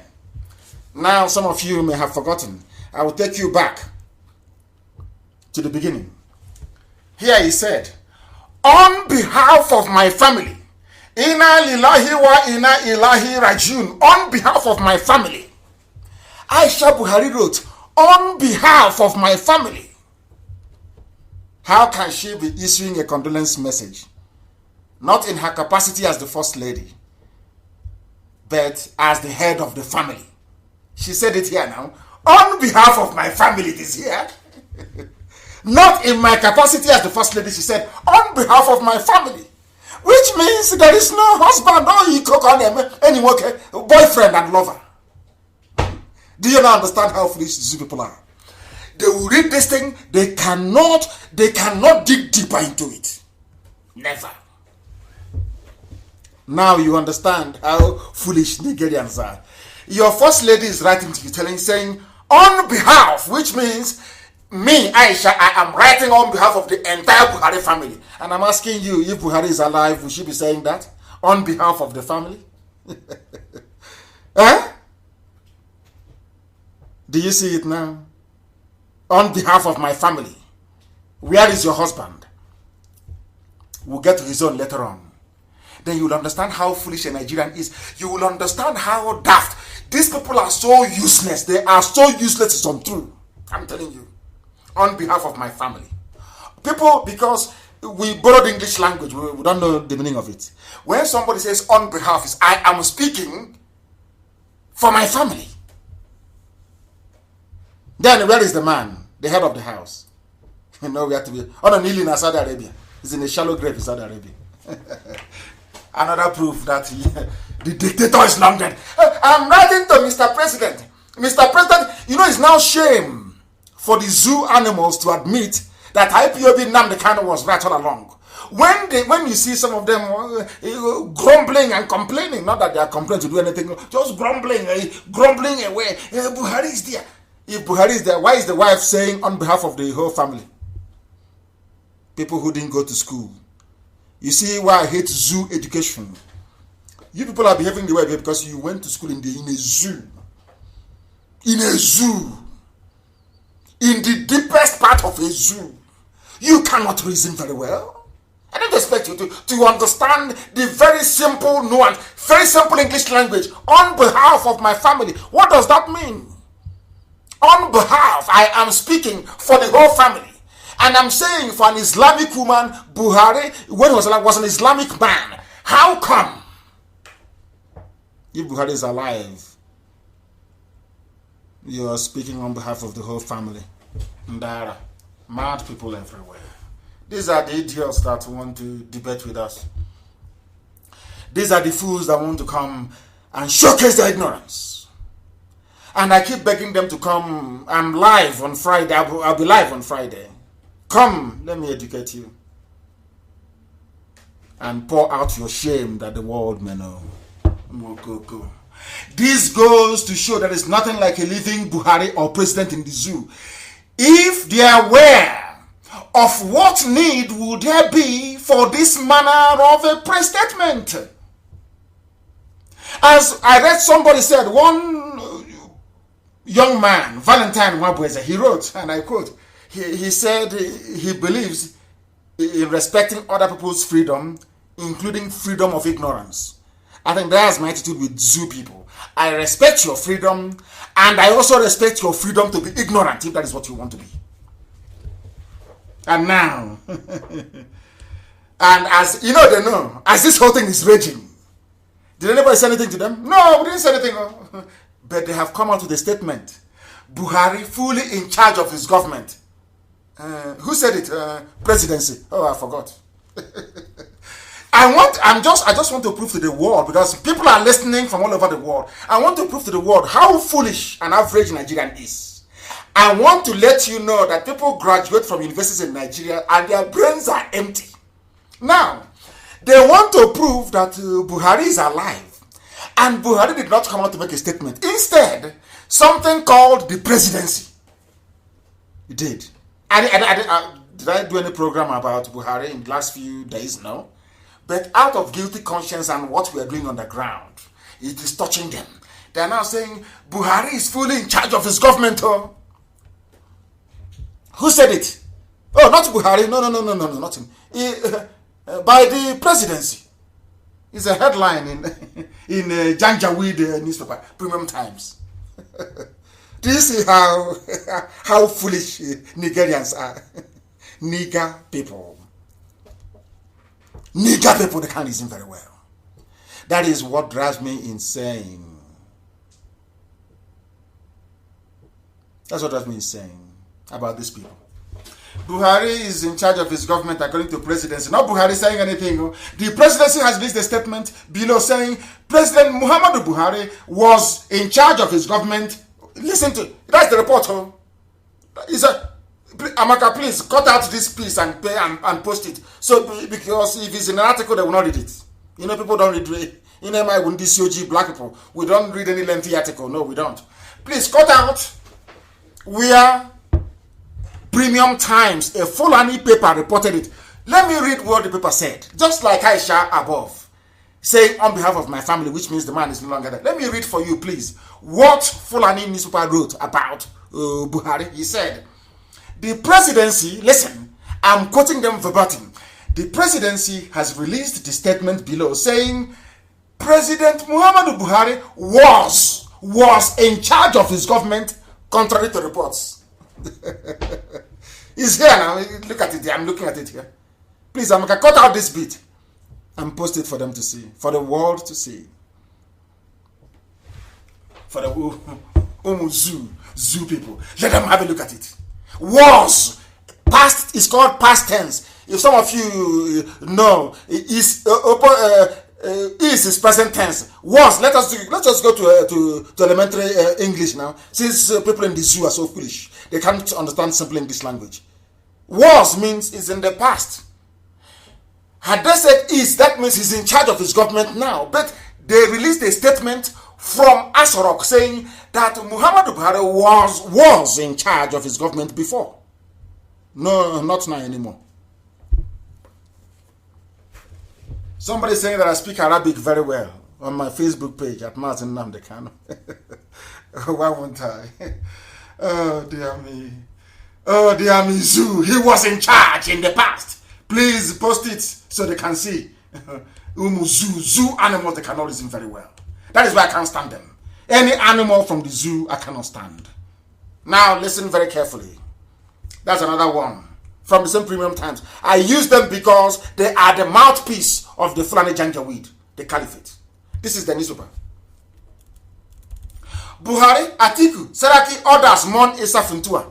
So Buhari, Atiku, Saraki are mourning Issa Funtua when the wife of Buhari is saying on behalf of the family. So which Buhari is this one then?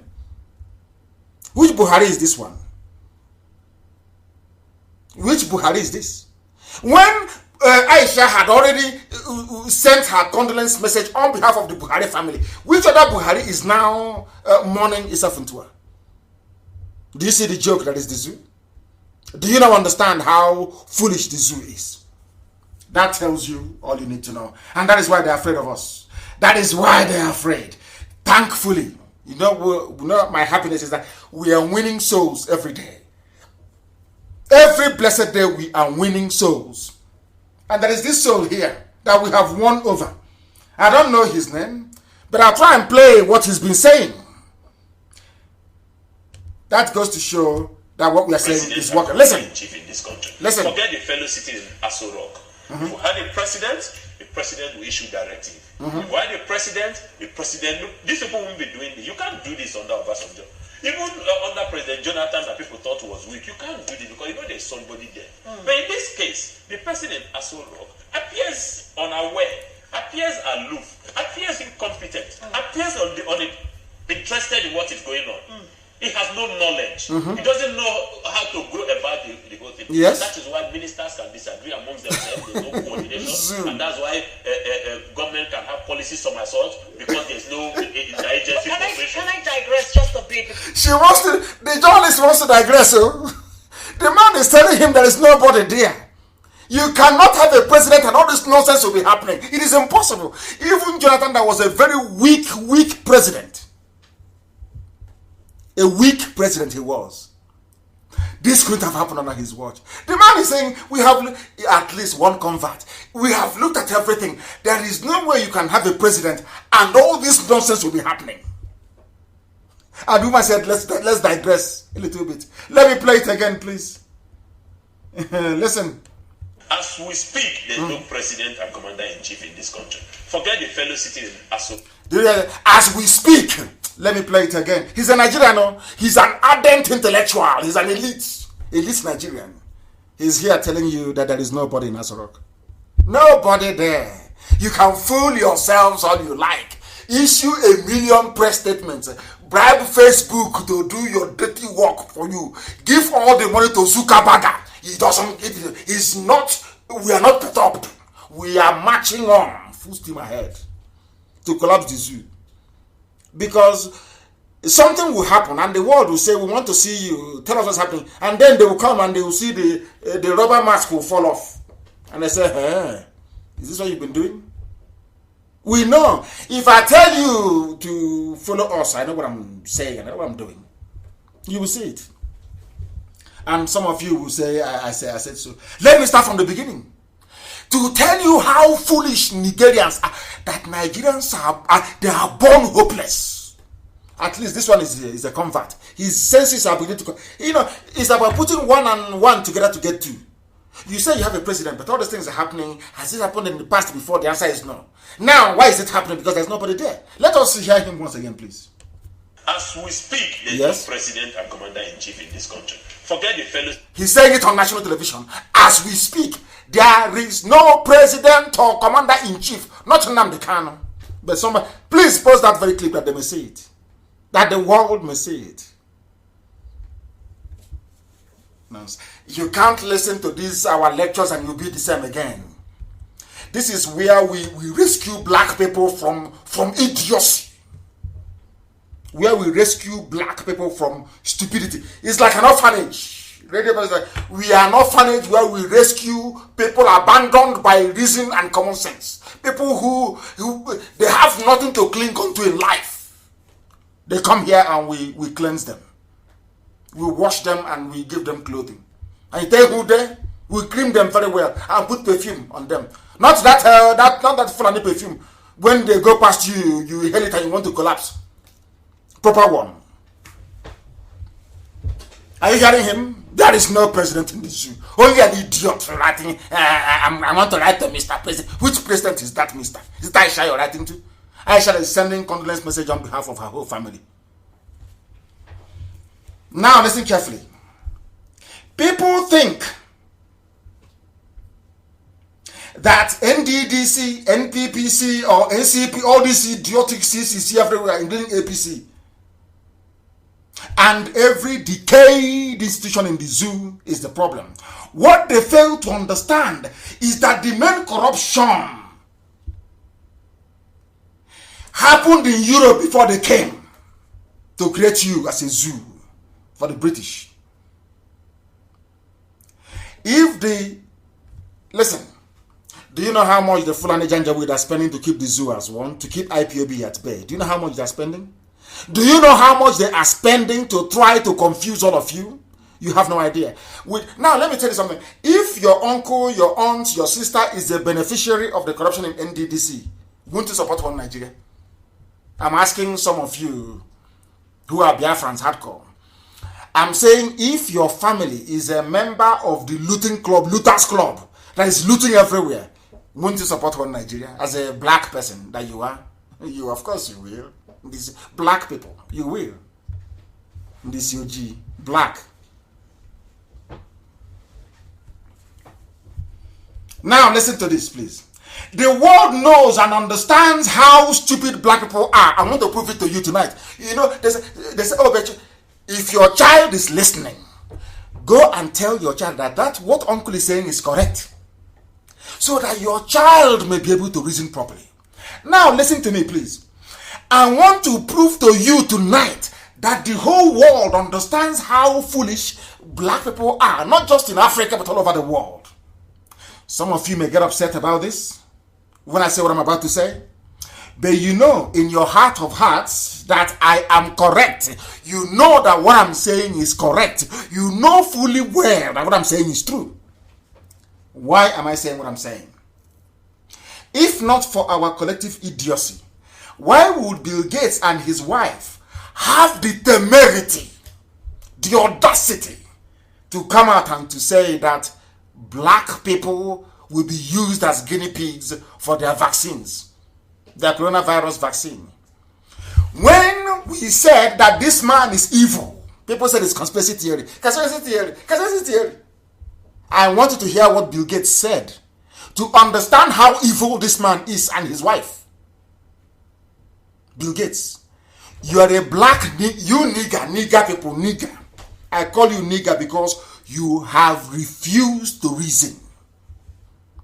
Listen to what white people are planning for you because you are stupid.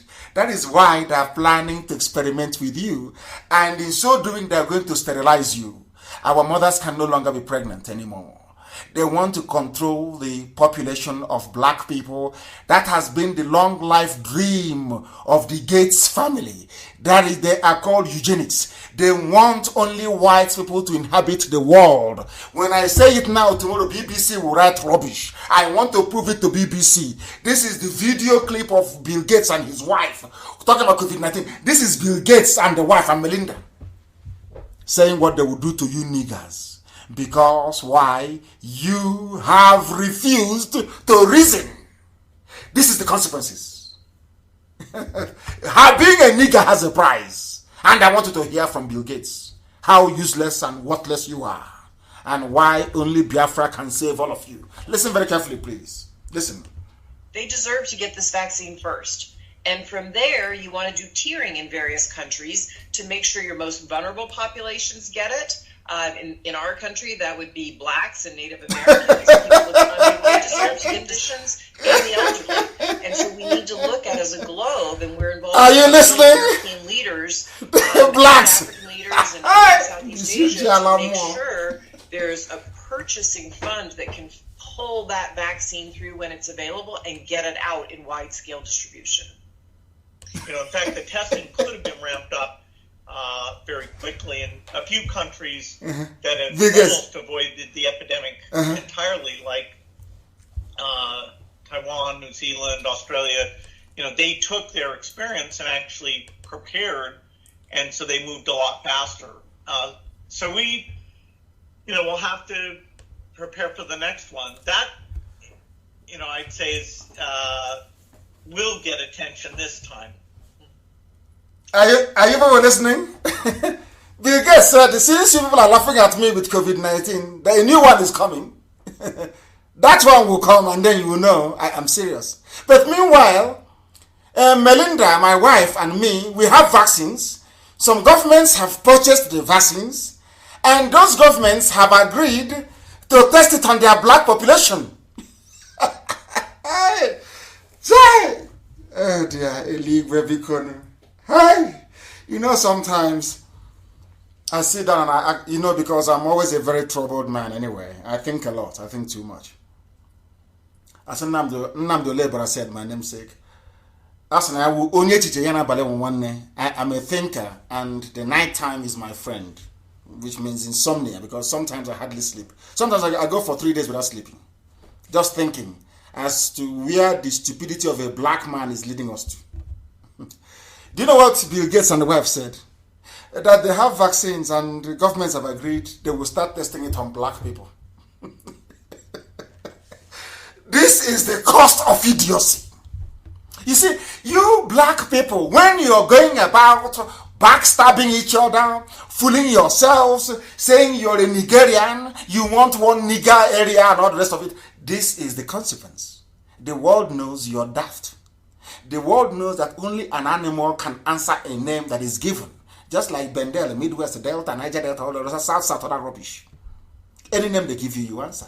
Before, Cross River State was Southeast. Today it is now East Central, that is now called Southeast. We all answer. Any name they give us, we answer. The only thing that can answer any name you give to it is an animal, a pussycat or a dog. If you call your dog Shibio, it will answer. You name the dog Bingo, it will answer. You name the dog Whiskey, the dog will answer you. The dog has no choice.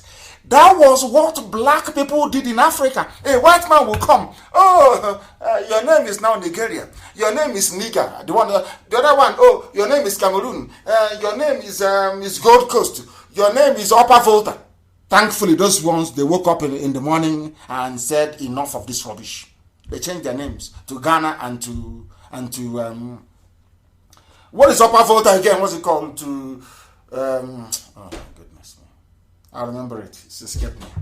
I'm too upset. It escaped me. The capital is Ouagadougou, isn't it? It's called Burkina Faso. Burkina Faso.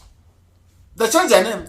But your history, your prof who is a professor at university cannot tell you that the people of Ghana changed their name from Gold Coast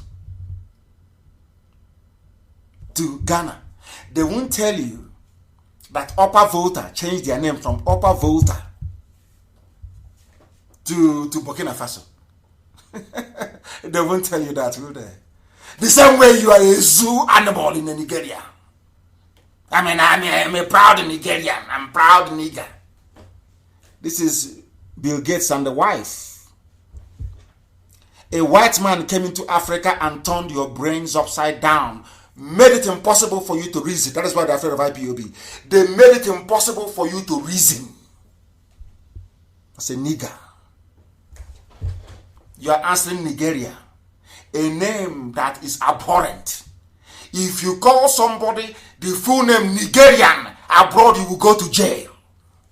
But a monkey, a baboon from Africa, I'm a proud Nigerian, I'm a proud Nigerian, I'm a proud Nigerian.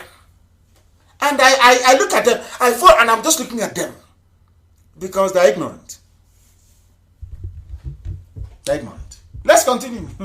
White Europeans came to Africa, enslaved all of us with the help of our own people. Don't forget that, please, very important. We helped them to enslave us very carefully. They took us to their farms in the Americas as farm animals. You know the way a donkey will walk a farm.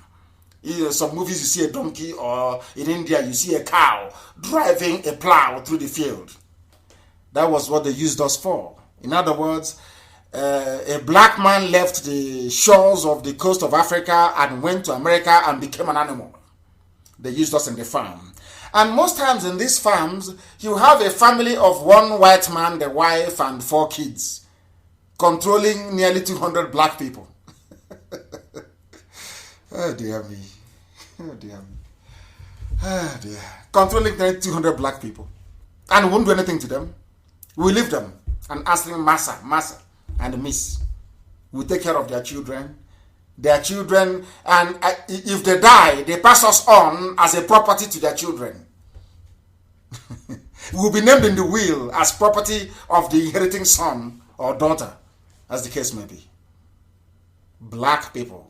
So when you see somebody who is unreasonable fighting those fighting for their freedom, you remember how foolish we were and where we are coming from. And you know that he or she is one of those people that went to America as a farm animal. In the field, you have 200 black people. In the house, you only have one white man, the wife, and four children, controlling 200 black people. They brought it into Africa. That is why they named us Nigeria. And somebody with a degree can come out and say, I am a proud Nigerian. I'm a proud Nigerian. Somebody that went to a university? Good Lord have mercy. Bill Gates never said Chinese will get the vaccines, or Latinos, or Asians, or Europeans, or whites. He specifically mentioned black people. I know that bastion of racism, the BBC will rush out tomorrow to try and protect Bill Gates and say, I misunderstood him. But you have his word here. Please, Amaka, post the video so that the world can listen to it. To Bill Gates. And when I say to people that we are in a mess, they don't understand it. I want to show you that the mess we are in as black people is not restricted to Bill Gates. The time now is 8 minutes. It's 8 minutes to 9 p.m. in the land of Biafra. But I'm teaching. I don't want to stop, please. I'm teaching this very gospel. I don't want to stop. I have to teach it. Elohim asked me to do so, and I must do so tonight. Very, very important, please. I want to prove to you once again the depth of the stupidity of a black man, and this time closer to home. I want to prove it to you. I don't hate anybody, but I want to prove to you so that when people are saying, oh, I'm a proud Nigerian, you can understand where their idiocy is coming from. You know it is natural. It is natural. I want to prove to you tonight that Bill Gates is saying what he's saying because Bill Gates knows that blacks are stupid. That's why he can open his mouth and say that we need to start testing vaccines on black people.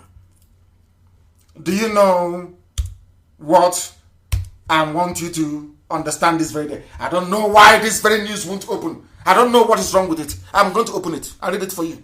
And you'll be shocked. When I tell you that we blacks, there is something wrong with us, I know what I am talking about. And I want to prove it to each and every one of you tonight. What is happening.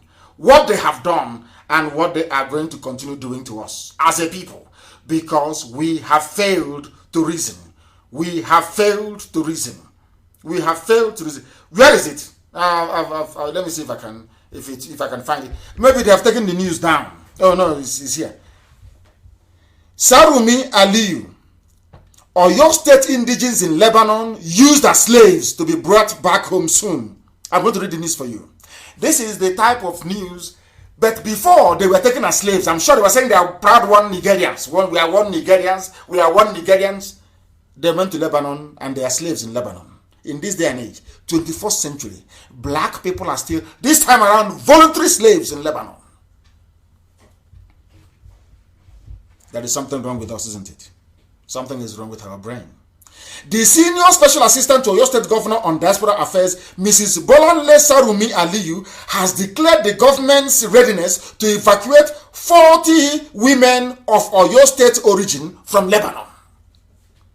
Mrs. Sarumi Aliyu, in an interview with journalists on Tuesday in Ibadan, said Oyo State is working to ensure that its over 40 female indigents who were sold into slavery in Lebanon are brought back home. Who sold them into slavery? Who do you think did that? Black people. Selling their own sisters into slavery. And they have no shame, no honor, and no dignity. 40 of them. I'm sure it was an Igbo man that sold them to slavery in Lebanon. They are slaves. Or your state is bringing them back. These are black people. Blacks who should be fighting for freedom, but instead they are selling their own sisters, selling their own women into servitude, selling them into slavery. This is a black man for you. This is a black man for you. Now you see it? 40 of them, Yoruba Odua women in Lebanon, sold as slaves by black people. Blacks selling black people into slavery. That is the extent, that is how dark their heart is. So when a white man is painting a Satan, Lucifer to be black, you can understand the reason why. I don't blame them. I don't. Who sold them into slavery? Black people. Blacks. And the idiot that sold them into slavery, I'm sure has no shame. He or she would have no shame. They will come out and will be talking openly. Do you see it? No honor and no dignity. 40 of them sold into slavery. Oyo State government, Mrs. Sarumi Aliyu, is saying that Oyo State government, and kudos to Oyo State government, they are planning to bring them back from slavery that they were sold into by fellow black men. Now you understand it? Zoological Republic, where evil is celebrated. Evil and wickedness is celebrated. Evil, somebody is committing a crime that in the olden days they will be stoned to death for it. And they still have the guts to come out to show their faces. I don't understand it. I don't understand it. I don't. Unbelievable. Let us go to Bill Gates. Blacks in America prepare for COVID-19 vaccine test. You are now the guinea pig. Blacks in America. 3 minutes to 9 p.m. in the land of Biafra. I must preach, please. I must preach. Facebook will do their worst. It doesn't bother me. I must preach this gospel. I must preach it. Unbelievable. Since its inception, underlying all these things is a culture of corruption. And I'm beginning to wonder, does it mean that the same way that black people are predisposed to ignorance and stupidity, does it also mean that black people, as well as being very wicked naturally, are we also people who by nature condone evil? I don't know, because I don't condone evil. Since its inception, the NDDC, NNPC, all those PC people, they have, as somebody wrote, they have been a waste pipe or conduit through which the people's money is being siphoned by the same people appointed to oversee it. People are now saying that the famous NNPC, and in fact, even NNPC should be scrapped. But what should be scrapped is Nigeria. Your Nigeria should be scrapped. That nigger area should be scrapped. Not NDDC or NNPC. Nigeria is the problem. Nigeria is the problem. Nigger area is the problem. And the stupidity of a black man is the key. A black man will wake up and sell women. Sell his own sister. Sell his sisters. And still get up in the morning the next day to talk in public. God forbid evil. God forbid Satan.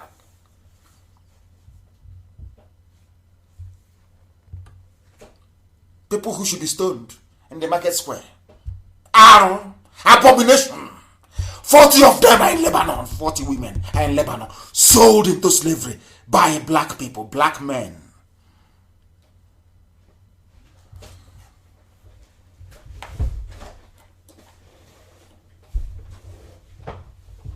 Foolish people and their youth, some of our youth, very foolish, beyond repair, very foolish. You know, the thing about an unreasonable mind is that they are not amenable to reason. No matter the school they go to, how many degrees they accumulate, a nigger is a nigger as stupid as anything you can think of. Forget the degrees, all rubbish. I told the zoo, give me Biafra. They said, I will destroy you with the truth. I won't fire a gun. I won't shoot at anybody. No, of course not. Only with gun. When truth is more potent. I will destroy Nigeria with the truth. Only the truth. Children of Lucifer. Let me see the idiot who will come to my house. I'm a Nigerian. We Nigerians. Foolish people everywhere. What is going on in the zoo is heavyweight corruption. Which part of the zoo is not corrupt? I'm asking you. Name one that is not corrupt. I said name one. Is it your presidency that is receiving stolen goods from EFCC? Is it the army? Is it the army that is so corrupt that soldiers are abandoning them? Which part of the zoo? Is it the judiciary? That a judge will come to court with 2 envelopes. One judgment if you pay him or her. The other one if you don't pay. Name one aspect of the zoo called Nigeria that is normal. Name one aspect. Name one, I'm asking you. None. That is why there are animals in a zoo perambulating. As I said, I am going to advertise. If you want to go and view animals in Africa, please don't disturb the lions and the zebra you have in East Africa. Please come to Nigeria and see how animals behave in broad daylight. Somebody will come and be running a connection house. Somebody selling his own sisters. And do you know what I find? You know, these days when they give birth to babies, these days the palm of their hands are open. You know, when we are small, you know, when a child is given birth to, I don't know, maybe it has to do with Indomie. I don't know what it is. Maybe it's Indomie or I don't know. Maybe it's Big Brother. I don't know. You know, when a child is born, you see the baby will clench his or her fist. It will take weeks before the hands will open. But these days, you give birth to a child at 12 o'clock, a minute past 12, his or her hands are open. Maybe that is the issue. Why somebody will sell the sister and still come out in the public to talk? God forbid. God forbid. Sit down. Now, what is going on, as somebody wrote, not me, somebody wrote, and I'm reading what somebody wrote, is heavyweight corruption involving the Fulani. As I told you, the Fulani, they are the cancer. Fulani is the cancer. They are, oh my goodness. Fulani is the cancer. Fulani is the cancer. They are irredeemably corrupt, believe you me. I'm telling you the truth. They are liars and they are deceivers. Fulani. They deceived Hausa. Before Hausa could wake up, they have conquered them. They deceived everybody all the way to Yoruba Oduduwa land. They went to the Esu of Nupe, they deceived him. They went to the Ata of Igala, they deceived him. When will you people learn that Fulani is playing with? Fulani is the fulcrum of corruption. Because they produce nothing. They have nothing to lose. They have nothing.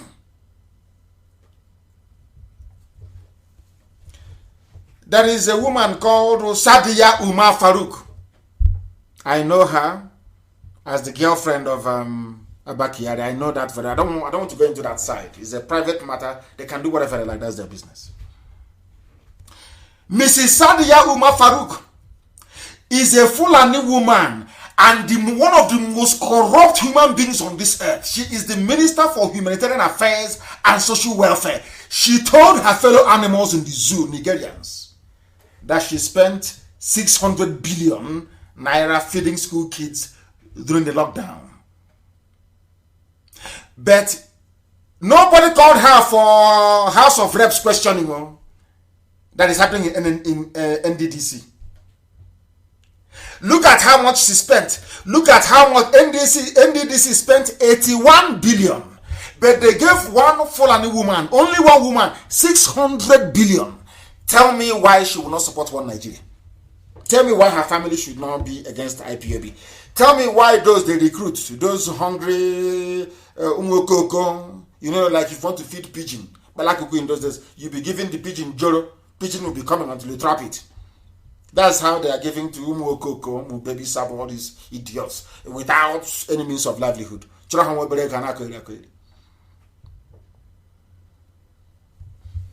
Sadia Umar Farouk, what did she spend? How much? 600 billion.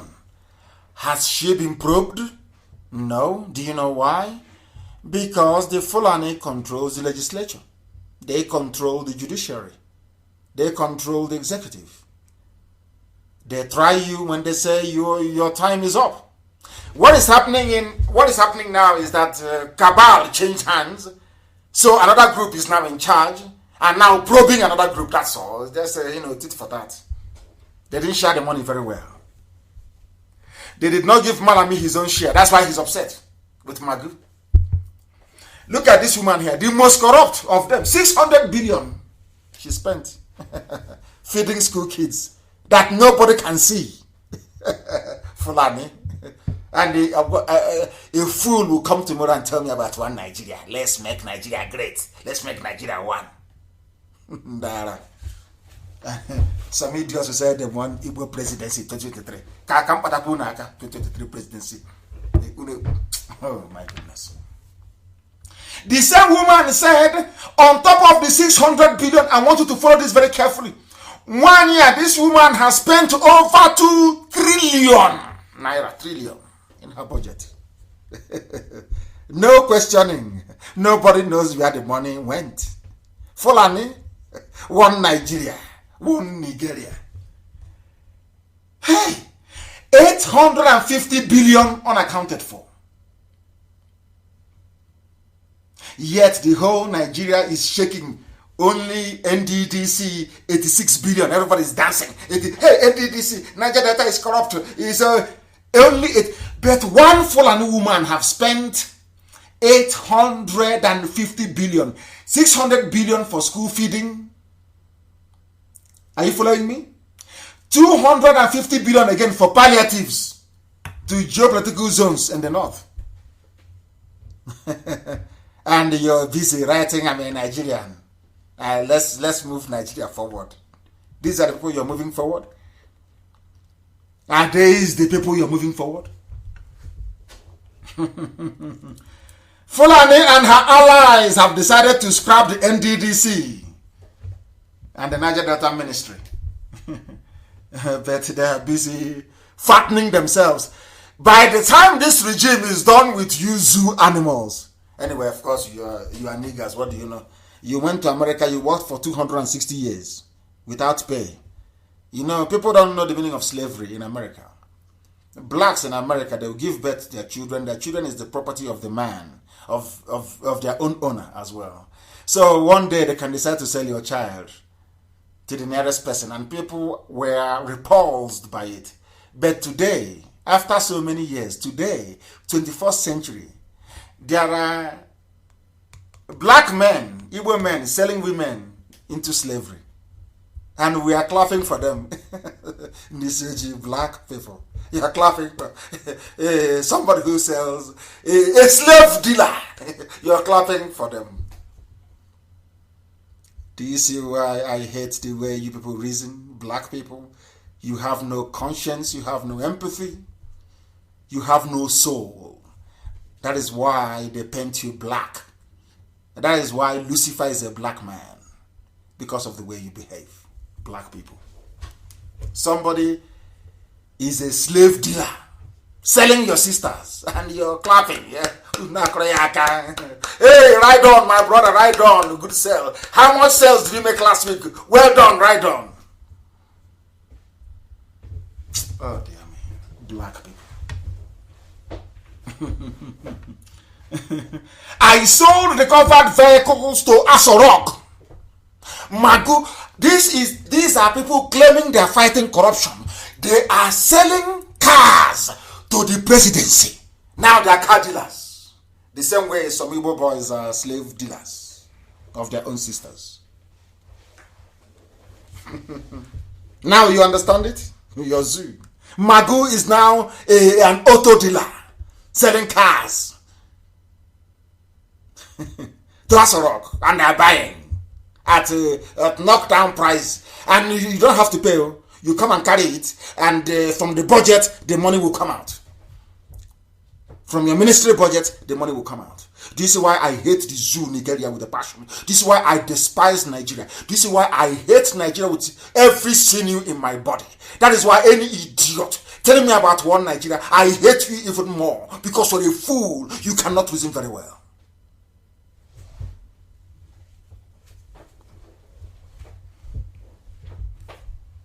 Somebody wrote again, not me.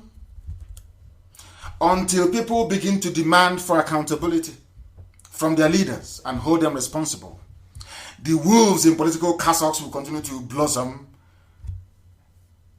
I ask you to look at the Enugu, an example. I want everything I'm saying is about the mind of a black man. Look at Enugu. Please find the picture of Enugu, those pictures of Enugu Onitsha Expressway. Somebody find that picture, give it to Amaka. Amaka, please publish it. To buttress my point, if you're watching on Facebook only, on my page at Mazi Nnamdi Kanu, not the fake one that they love my name so much. If you don't mention Nnamdi Kanu, you are nobody. We own them. Nobody knows who they are. You have to mention Nnamdi Kanu for people to listen to you. That is the stranglehold we have over your lives. We own you. They opened the fake account again with my name. But the real one, I think I have nearly 500, I don't know if it is followers or so. 500,000 followers. That's the real one. Go there. Amaka, please post those pictures of Enugu Onitsha Expressway. Now, as you're looking at that picture, if you have it, post it on my wall, please, on my page. As you're looking at that very picture, do you know who is responsible for the state of that road? His name is Ike Ekweremadu. And do you know the funniest thing? There are graduates and PhD holders who are supporting him. They come, they see that road, they know the road is unpassable, you cannot use it. All the money that Jonathan voted for that road, a human being, one person put it inside his pocket. Do you know what he did? He went and rented about 4 E-rats. They are all graduates without a job. Gave them money. Say, please defend me. Anybody who talks about this road or tries to implicate me, please go after them and attack them. And they are writing to defend somebody that stole a critical, vital infrastructure away from them. Now you understand the type of zoo that people are in. Now you understand it? Do you see the mind of a black man? You are a graduate, you have no job.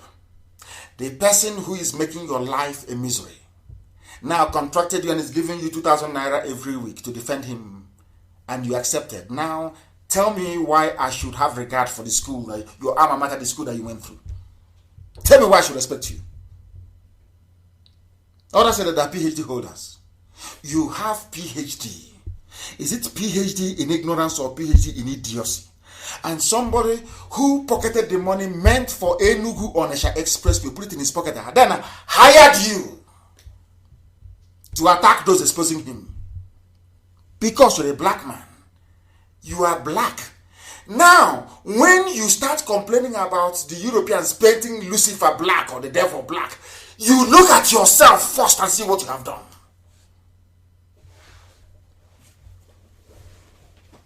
Look at it. Look at that road. And before you start complaining and blaming anybody else, I want to tell you tonight that the money meant for that road, the billions for that road, is with Ike Ekweremadu. Where is the money? Where is it? Now you understand, don't you? Oh dear me. Oh dear me. Enugu Onitsha Expressway.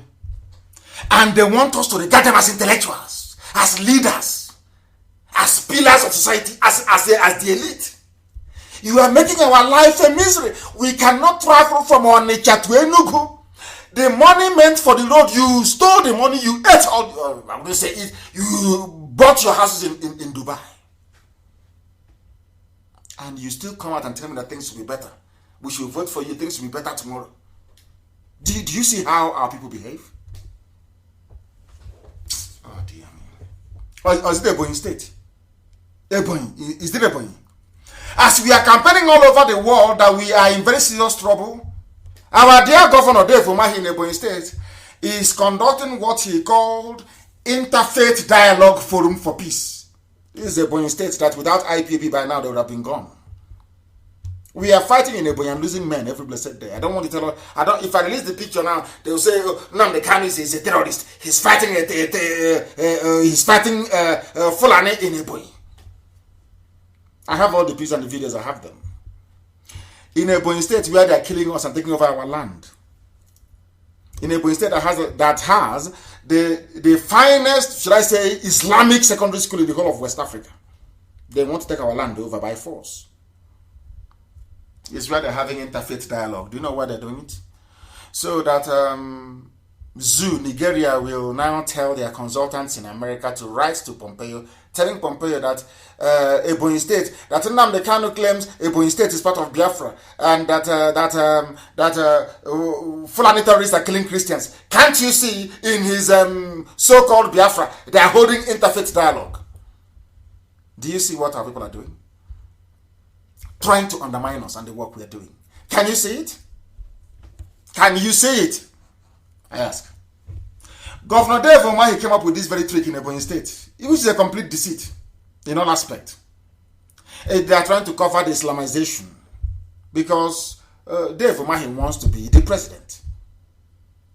Or vice, not president, but of course vice. They know nobody in their right mind will say to an Igbo man, take presidency. They know it's not going to happen. They're joking for VP position. He called the program Interfaith Dialogue Forum for Peace. He claims he wants to unite all Christians and Muslims together in Ebonyi State to prove to the world that Nigeria is not having any issue at all on religion. The same thing Hausa did. What our dear governor is doing in Ebonyi State was exactly what the Hausa kings did. They allowed the Fulani to come. They said they have come to teach us interfaith, old Islam and new Islam, and new ways to do things. Before they woke up, every king has been killed, replaced by a Fulani emir. Why can't you learn from history? Because those who do not learn from history has a very canny attitude of repeating it. And history will always repeat itself. Why are we making all these mistakes? Why? I keep asking you. Because what matters to the likes of Dave Umahi is that he is the president. What if Fulani like they can take over his land? It doesn't matter. It's cutting off your nose. I don't even say cutting off your face to spite your cutting off your nose to spite your face. No, it's way worse than that. Very sad indeed. He must retrace his steps. We said we're not going to attack anybody, but if you do something bad, we'll highlight it. This is terrible. This interfaith nonsense is terrible. It is terrible. Pocketing the money meant for Enugu on the expressway is horrible. The same thing to Igbo Enugu, horrible thing to do. And we can't condone it. Others can condone it. We cannot condone it. It's impossible. I won't condone it. I can't condone it. It's impossible. All you are trying to do is to get people not to believe in Biafra. To give the wrong impression to the international community that even in Ebonyi State that is part of Biafra, we are working, is now partly Muslim territory, and we're working with them to establish peace. Peace over what? Oh, okay, people asking for peace, somebody must have started a war. For you to have peace, there must be war, isn't it? So who started the war that led to the peace that you're trying to negotiate? Nigeria. Look at what our governors did and are still doing. And look at what the governors are doing in the north. Please try and publish this for me. In Katsina, their own governors signed a peace accord with murderers and with killers. But I attended one meeting with governors in Enugu. They said, come back another time. We're not going to schedule for a subsequent meeting. When I left, they conspired and said, oh, no, we don't need him here anymore. Let's go and kill him. But in the north, your counterparts in the north, this is IPOB that bears no arms or nothing. But your counterparts in the north, they are dealing with terrorists and murderers. And they're giving them money. They are signing peace accord with them. And tomorrow you want us to love you. Do you see how impossible that is? Katsina killings, we signed peace accord with bandits to avoid loss of lives, but they betrayed us, Governor Masari says. Do you understand it now? There is corruption going on. Terrorists are everywhere killing soldiers. And bandits are getting paid. All in that same one Nigeria, your one Nigeria, that you want me to belong to. I wish people can understand. Furthermore, I am saying that the whole nonsense NDDC charade should stop because everybody is corrupt. After all, in Katsina, the villages in the state of the so-called hard man you claim is alive, villagers in Katsina are paying terrorists not to kill them. In the home state of somebody you claimed is a hard man, is coming to restore security. And all of you are mopishly and sheepishly walking about every day as if nothing is happening. Nobody can ask him, you claim Buhari is alive. And in his home state, people are paying monthly fees to bandits to evade attacks. And he has not said anything. And that said Buhari is alive. Jonathan bombed, Yejirika bombed Boko Haram, and Jonathan and Buhari spoke. And now his own village is under attack, and he cannot say anything, and that same Buhari is alive. You people, people are sick in the brain, honestly speaking. Sick in the brain, all of you. What people don't know is our strategy, and why we do things the way we do it. They cannot comprehend it.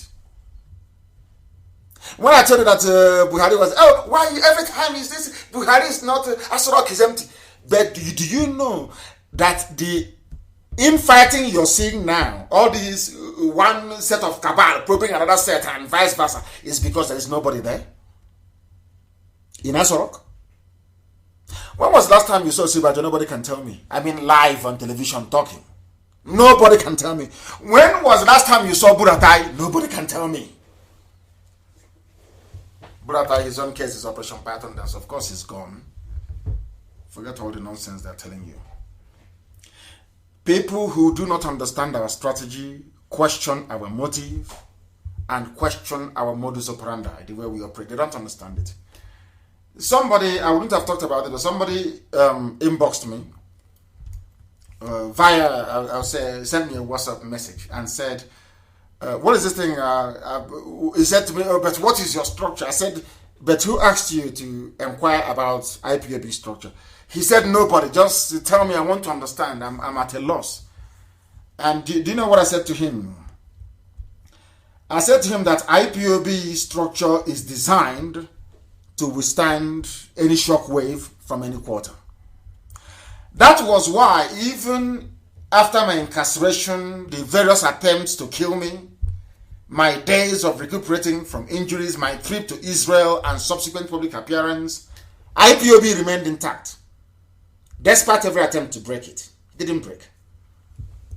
For those who may not know and those who are, should I say, educationally challenged, those that went to those schools where they don't teach you anything, I want you to understand what the word structure means within an organizational context.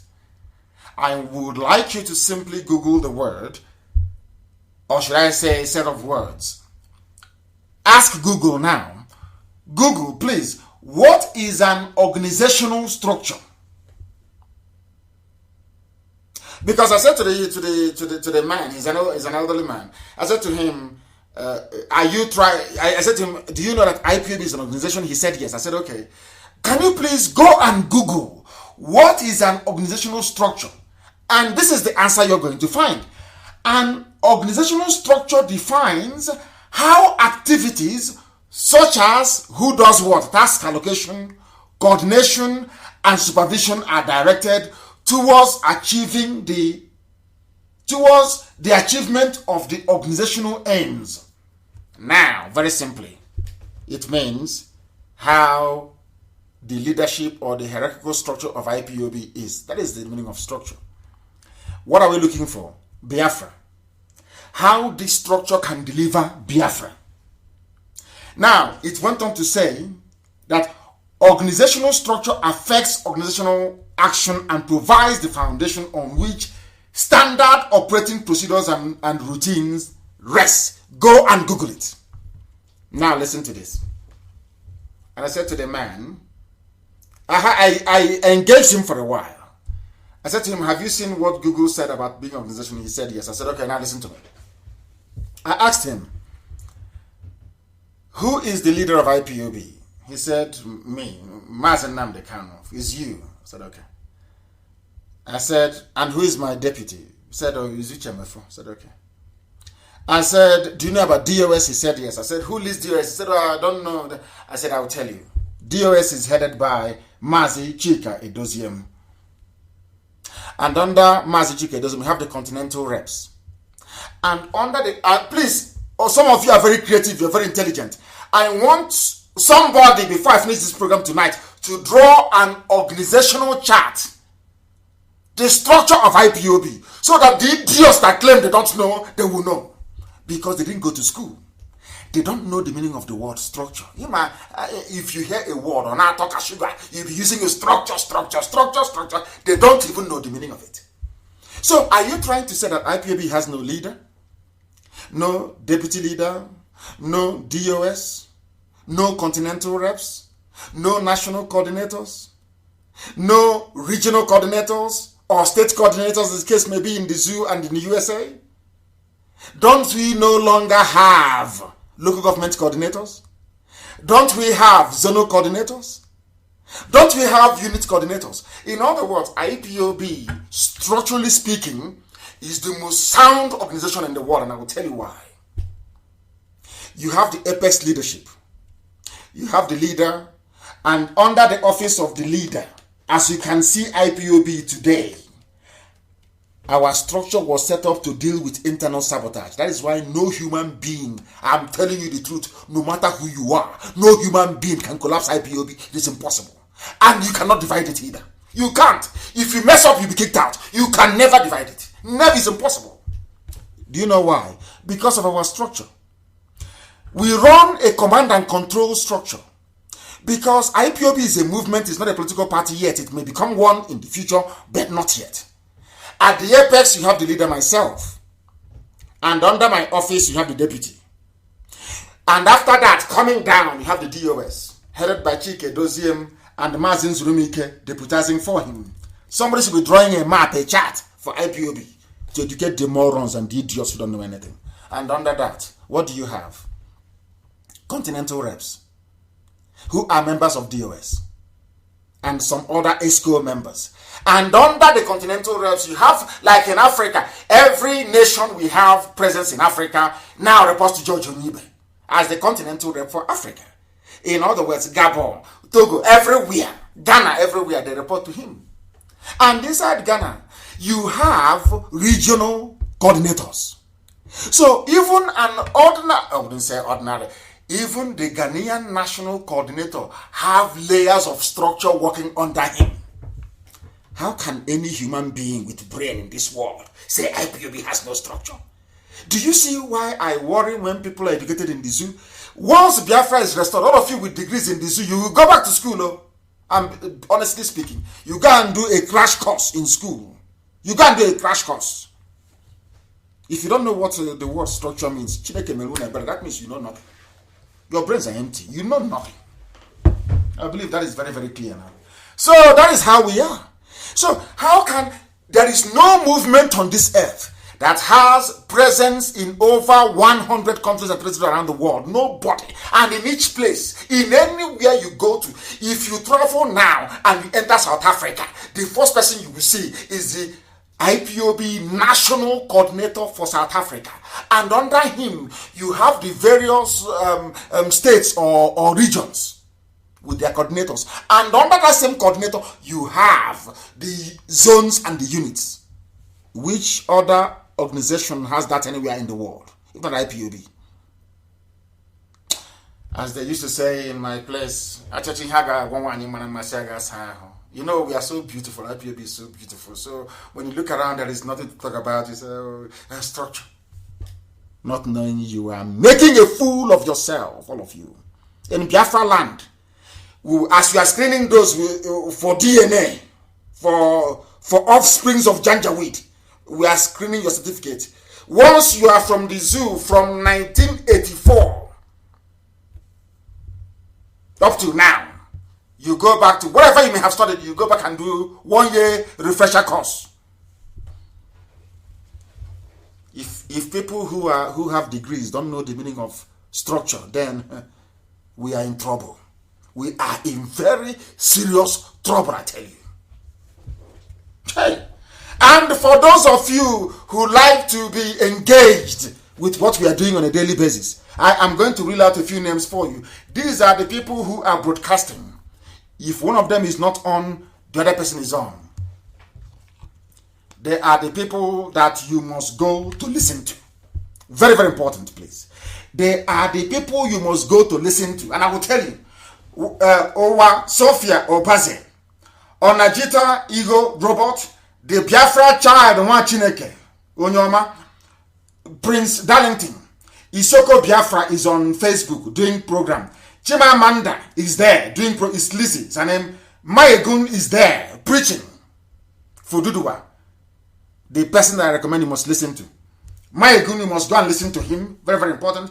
Efe or Wanogo, you must listen to her. Adobe Biafra, you must listen to her. Uforma Biafra, you must listen to her. Of course, you must go and listen to Simon Ekpa, who is doing a very fantastic job. Very great job that Simon Ekpa is doing. Very, very, absolutely fantastic job that he's doing. You must listen to him and share his videos accordingly. Very, very important. He is bringing a new dimension to this very awareness that we are making, and you must listen to him. Very, very important. Emmanuel Jr. Chibuzo Ebuatu is doing a very good job. Patrick Ikem, the same thing. Mazi Chika Austin is broadcasting. Onyemechi Oba is broadcasting. Ada Nsoka is broadcasting, and many more. As you broadcast and as I watch you, and I feel that you're up to the pedigree, I will announce your name. People will go and they watch you. These are the people you should be listening to. If you're bored, you don't want to, go and listen to them. They have something to say. There's Onyebuchi, is Onyemechi Oba here? Onyemechi Oba is here. There is another, I don't know if this our brother from South Africa is here. I've forgotten his name. I don't know if his name is here. I'll make sure that I include him next time. These are the people you go and listen to. Go and listen to them. These are the people you listen to. They are the ones that they will help reset your brain, so at least you can begin to reason like a human being. And what we are all saying, all of us, all these people, I mentioned their names, and all of us, most of us who are listening, what we are saying here is that Ohaneze issued a statement saying, with the mood of the nation today, an Igbo man will hopefully succeed Muhammad Buhari. And we are telling them now, we are not interested in your 2023 presidency. Write whatever garbage you like. Send whoever you like to write whatever nonsense they want to write. We are not interested. Nobody with their right senses will be interested in being in a zoo like Nigeria. Nobody. We are not interested in your presidency. And can never be. And can never be. For your information. Before they start saying we have insulted anybody, could anybody who is today clamoring for their turn to loot, which is what it is all about, and as you know, the same people they gave money to build Enugu Onitsha Expressway, they pocketed it. Are they the ones going to go to Abuja to represent you? I'm asking you. Are they the ones who are going to go to Abuja to represent you? These criminals? Yeah. Oh. We did not die. IPOB family members did not die for one Nigeria. My mom and my dad were not killed because of one Nigeria. They died because of Biafra. And that's what we're heading to. Not tomorrow and people start saying, oh, they don't want to cooperate, they don't want to be with us. I am telling them now, we are not interested in your one zoo. We put up a challenge to you. Conduct a place beside. We don't need government intervention. Conduct a place beside and ask our people what they want. The time has come and gone when you do whatever you like. It is no longer going to happen. That I can assure you. We are not interested in your presidency. We did not die for one Nigeria zoo presidency. Some people are now making the same mistakes that Azikiwe made. This was the same mistakes Azikiwe made. Mbono Jike was warning him. He did not listen. Look at where we are today. Ebonyi has been taken over by Fulani. According to ADF, Ali Igbo Development Foundation, 400 of our villages have been taken over by the Fulani Janjaweed. If you don't know, let me tell you. And some of you are busy yapping your rubbish on social media. 400 villages taken over. And I'm sure all of you are waiting for IPOB to give command to drive them away, which we will very soon. I know that's what you're waiting for. And then some of you will say we are terrorists. But we are waiting for you. We're waiting for you. And in the same vein, Boko Haram, I want to ask Ohanese and those who are clamoring for Igbo presidency. Is it the same presidency that a Fulani cabal is holding now, and they cannot contain the insecurity in the zoo? So you think that once an Igbo man is in Aso Rock, ISIS will stop being active? Boko Haram will disappear overnight. Is that what you're telling me? And overnight, Ansaru will go. And overnight, Fulani terrorists, Mieti Allah will disappear. Is that what you're trying? And Al Qaeda in the Maghreb will just disappear. And bandits will not be able to be found. These are the people that made life difficult for Jonathan. You must also understand that the zoo, Nigeria, is seen as an Islamic country. If you are not a Muslim and you are in Asorok, they will make your life a living hell. Your presidency will be a failure. I don't want us to make this mistake. I want to appeal to their common sense, their conscience, and their reason, if at all they possess one. Which zoo are you going to salvage? I'm asking. They say an Igbo man will salvage Nigeria. I'm asking them how. Is Jonathan a foreigner? Is Jonathan not an Igbo man? Good luck, Bele Jonathan is not an Igbo man. He's not a Biafran. Did he succeed? Despite his best intentions, he was a very good man. Did they allow him to succeed? Are you not the same people that connive with Fulani terrorists in uniform to bring Operation Python dance now telling us about presidency? So you think those that if you can kill IPOB when you are just ordinary errand boys for the caliphate, imagine what you will do when you are there. You will try to impress them. And by trying to impress the Fulani, I'm telling you, you come and you massacre all of us overnight. Nothing like zoo presidency. We want Biafra. If no Biafra, nothing else. We don't want anything else, only Biafra. There you will not steal and loot. You are clamoring for presidency. And you are the same people in Imo State giving our land to Fulani. The same people in Ebonyi State giving our land to Fulani, doing interfaith dialogue. Hey, if your president is over now for us now, Fulani will tell you, oh, we want to build a Fulani village in Ungwa. You say, oh, please go ahead. I'm the president. I am one Nigeria. I want to prove to them that I'm not a tribalist. That's what you will do. And we will be in even more mess. We don't need your zoo presidency. We don't need it. The same people selling land in Imo State. Did the cultural sell our land to Fulani people in Imo State? Are they not the people you're going to bring out as president? Huh? You sold our land to Fulani in Imo State. And you want to be president of Nigeria. Oh, what are we going to do? It will not work. Oh? So you finish us then. You will never learn. Go and read what Mazi Jike told Azikiwe. Go and read and learn from history. Everything that is happening now, Mazi Jike told Azikiwe. Mazi Jike told Azikiwe, leave Ahmadu Bello alone. Leave Tafawa Balewa alone. Let's go home. Let us go home and develop. And Zik said, no. It's one Nigeria. One big Nigeria he never conquered. And he wanted to be an emperor. Look at the mess we are in today. They told him, he said, no, one Nigeria. Look at where we are today. It cost him his life. Now that Chukwuka Biama has brought IPOB to lead us out of this mess, you want to take us back into presidency. So if you get it for 4 years and then what happens? Then we'll be in bondage for another 200 years? People must reason, please. They must be able to reason. And those selling our land in Imo State, of course, they know they are mistaken. We want all of them, these land sellers and criminals who stole the money meant for our infrastructure, for our roads. Please take your 2023 presidency nonsense elsewhere. We Biafrans, we are in the majority. We reject it in total, completely, totally. We don't want it. Take your rubbish elsewhere. Was President Jonathan not a president and commander-in-chief for 6 years? What happened to Niger Delta after 6 years of Jonathan being there? What happened to so-called Niger Delta? I said, what happened? Can you not see NDDC? Their budget is 81 billion. One Fulani woman is spending 850 billion on nonsense. What is going to change? When you people were there as governors, what did you do? What did you do that we're going to send you to go to Abuja to be president? Oh, please, give us a break. Give us a break. How can these pseudo-intellectuals think that Fulani Janjaweed terrorists will relinquish their stranglehold on the legislature and judiciary? They will use the legislature to make your life hell as an Igbo president, if you don't know. The judiciary is there. They will be dragging you all over the place.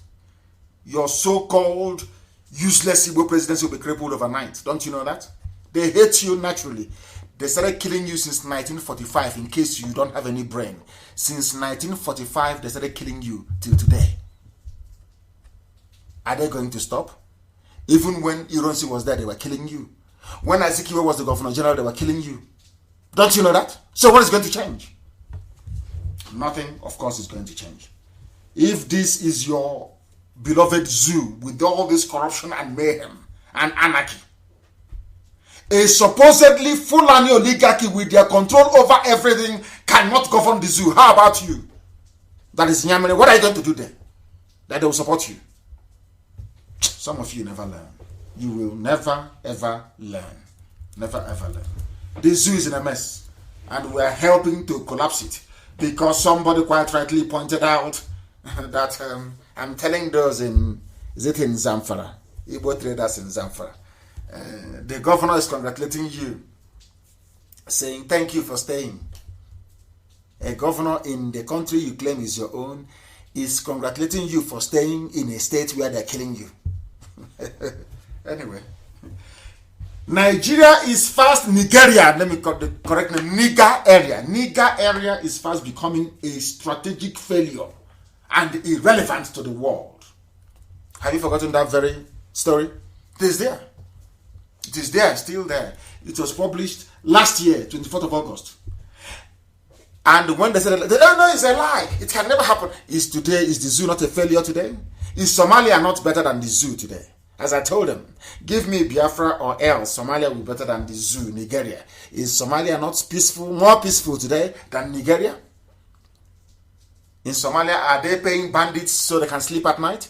But in the state of the man you claim is your president, they are paying bandits. That tells you all you need to know.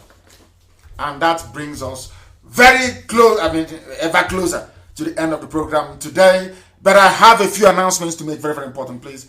I am directing from this very evening that the Nigeria Community Germany Football Club, if you know it, those of you in Hamburg, you know this.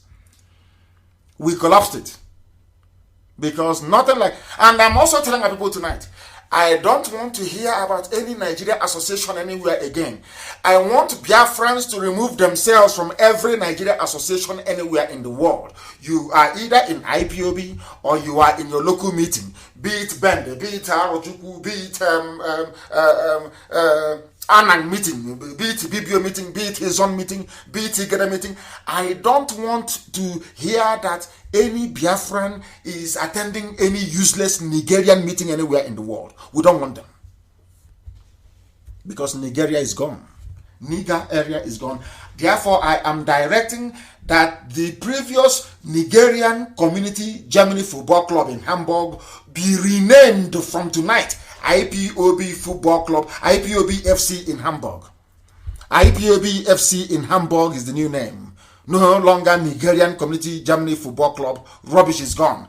I am also glad that this very formidable family of IPOB in Hamburg especially have successfully collapsed the Nigerian community nonsense meeting in Hamburg.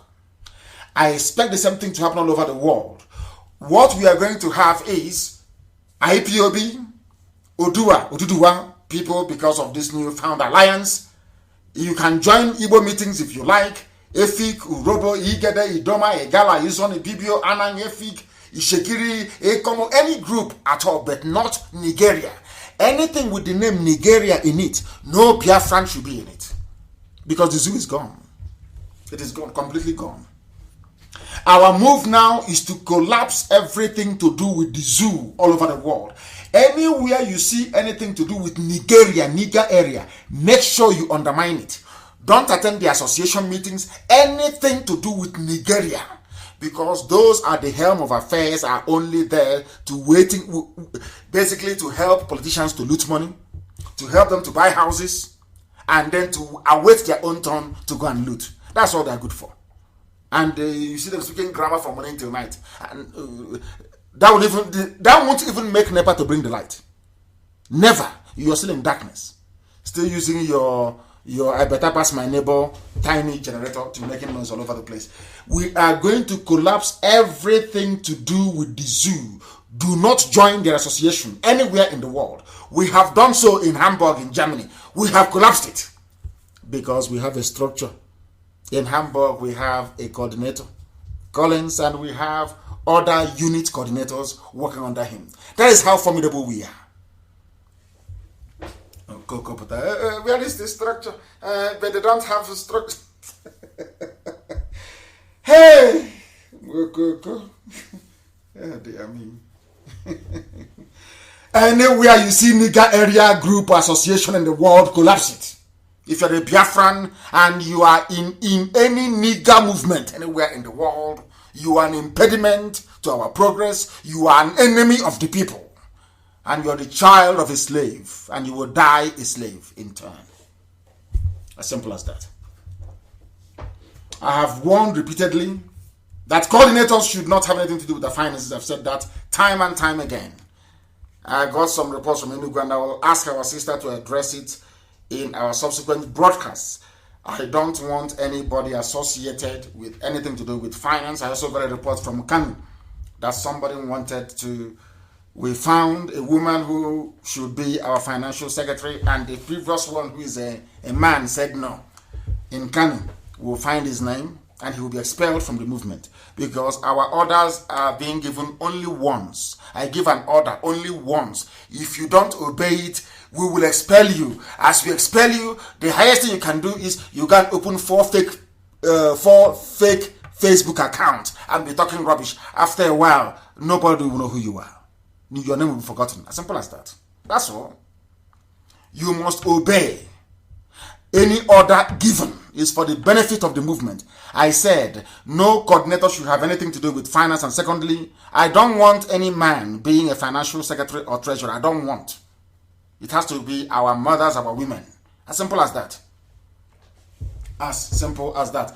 And I was hoping to announce our inquiry lines. I was hoping to announce our inquiry lines today because for some reason some people may have forgotten.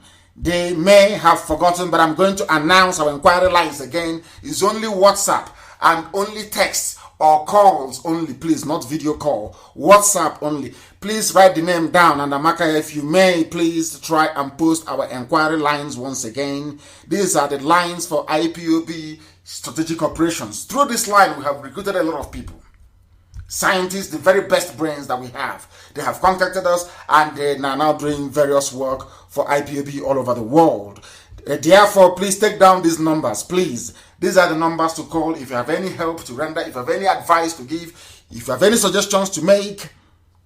These are the numbers to call. +61 434 294 745. I repeat, +61 434 294 745.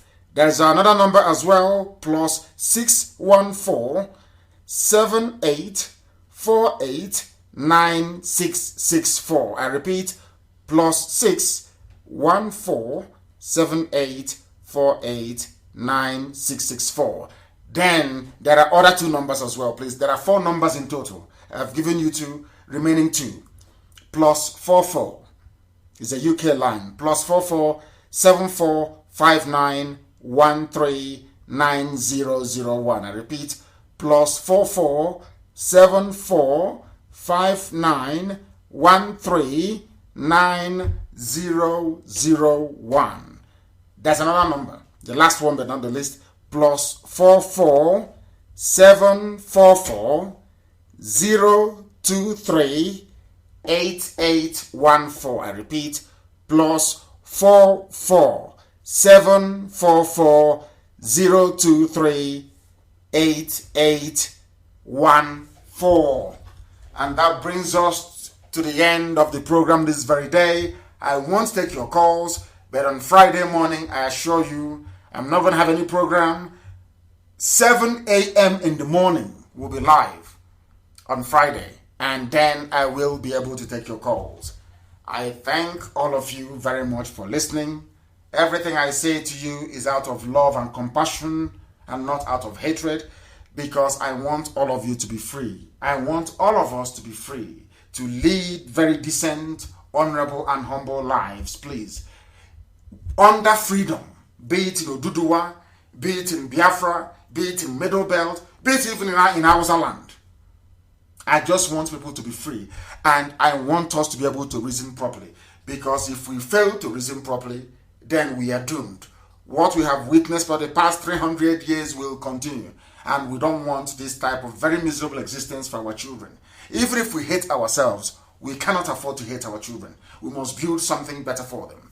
Therefore, I thank you all very much for listening this very evening, and as always, do not forget why we are here. It is to restore Biafra, but very critically also is to do so under the guidance of the Most High Elohim. That is why we proclaim unequivocally that Biafra is our religion. Here on radio, Biafra is where we worship, because Elohim is our God.